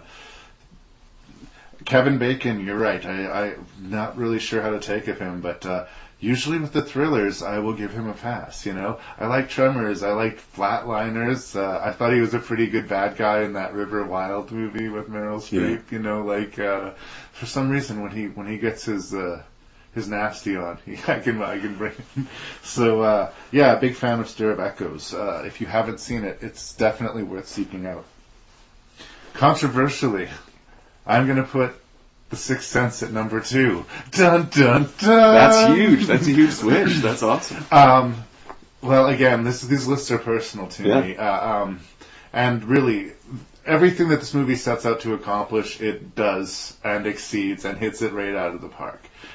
It's one of a very few horror movies that have been nominated for Oscars, and I do think that it will be remembered. It will be a classic horror film. And I do think it earns that reputation. The reason I'm going to put Session 9 at number 1, though, aside from the fact that I'm a big fan of Brad Anderson and my buddy Matt's worked with the man, is that, like I said when I started the review, that atmosphere. I think that before the movie gets scary, the movie is scary. Almost right away, almost within the first few frames of the movie. This movie is a slow crawl. I know people will who haven't seen this movie and will hear it ranked on this list, if they seek it out, some people will just think I'm utterly crazy because the pacing of it is slow. This is a movie that asks you to meet it halfway. You have to engage with the movie. But if this lights your imagination like it did with me, it will scare you. And this movie is genuinely unsettling and scary. And it's uniformly excellently executed. And I want people to see it. I can't imagine that there's a person over the age of 20 that hasn't seen The Sixth Sense. But people need to seek out and see Session 9. They used a real place, and they sucked every inch of atmosphere they could out of it. And in a genre that is obviously supernatural, it is unreal, this movie felt the most real. These characters felt like real people, and this felt like how you would react to a horror situation.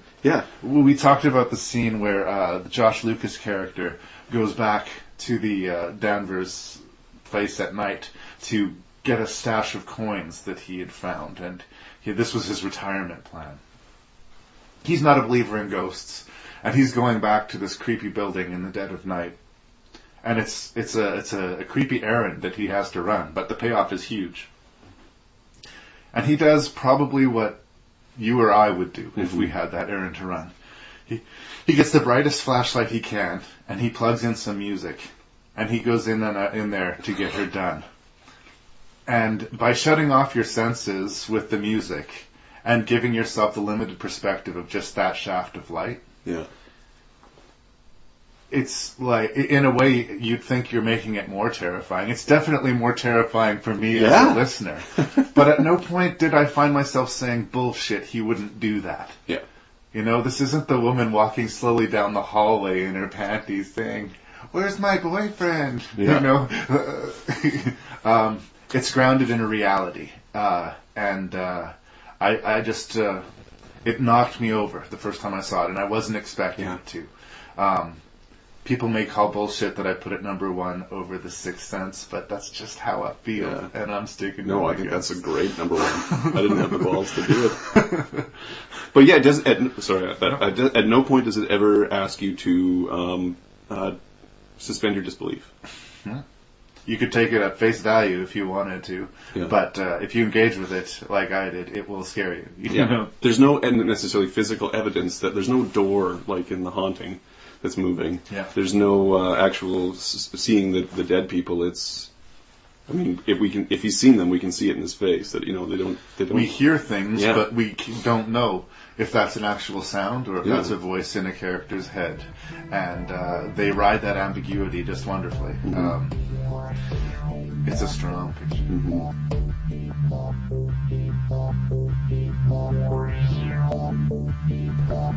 And so we come to the end of another episode of Rank and Review.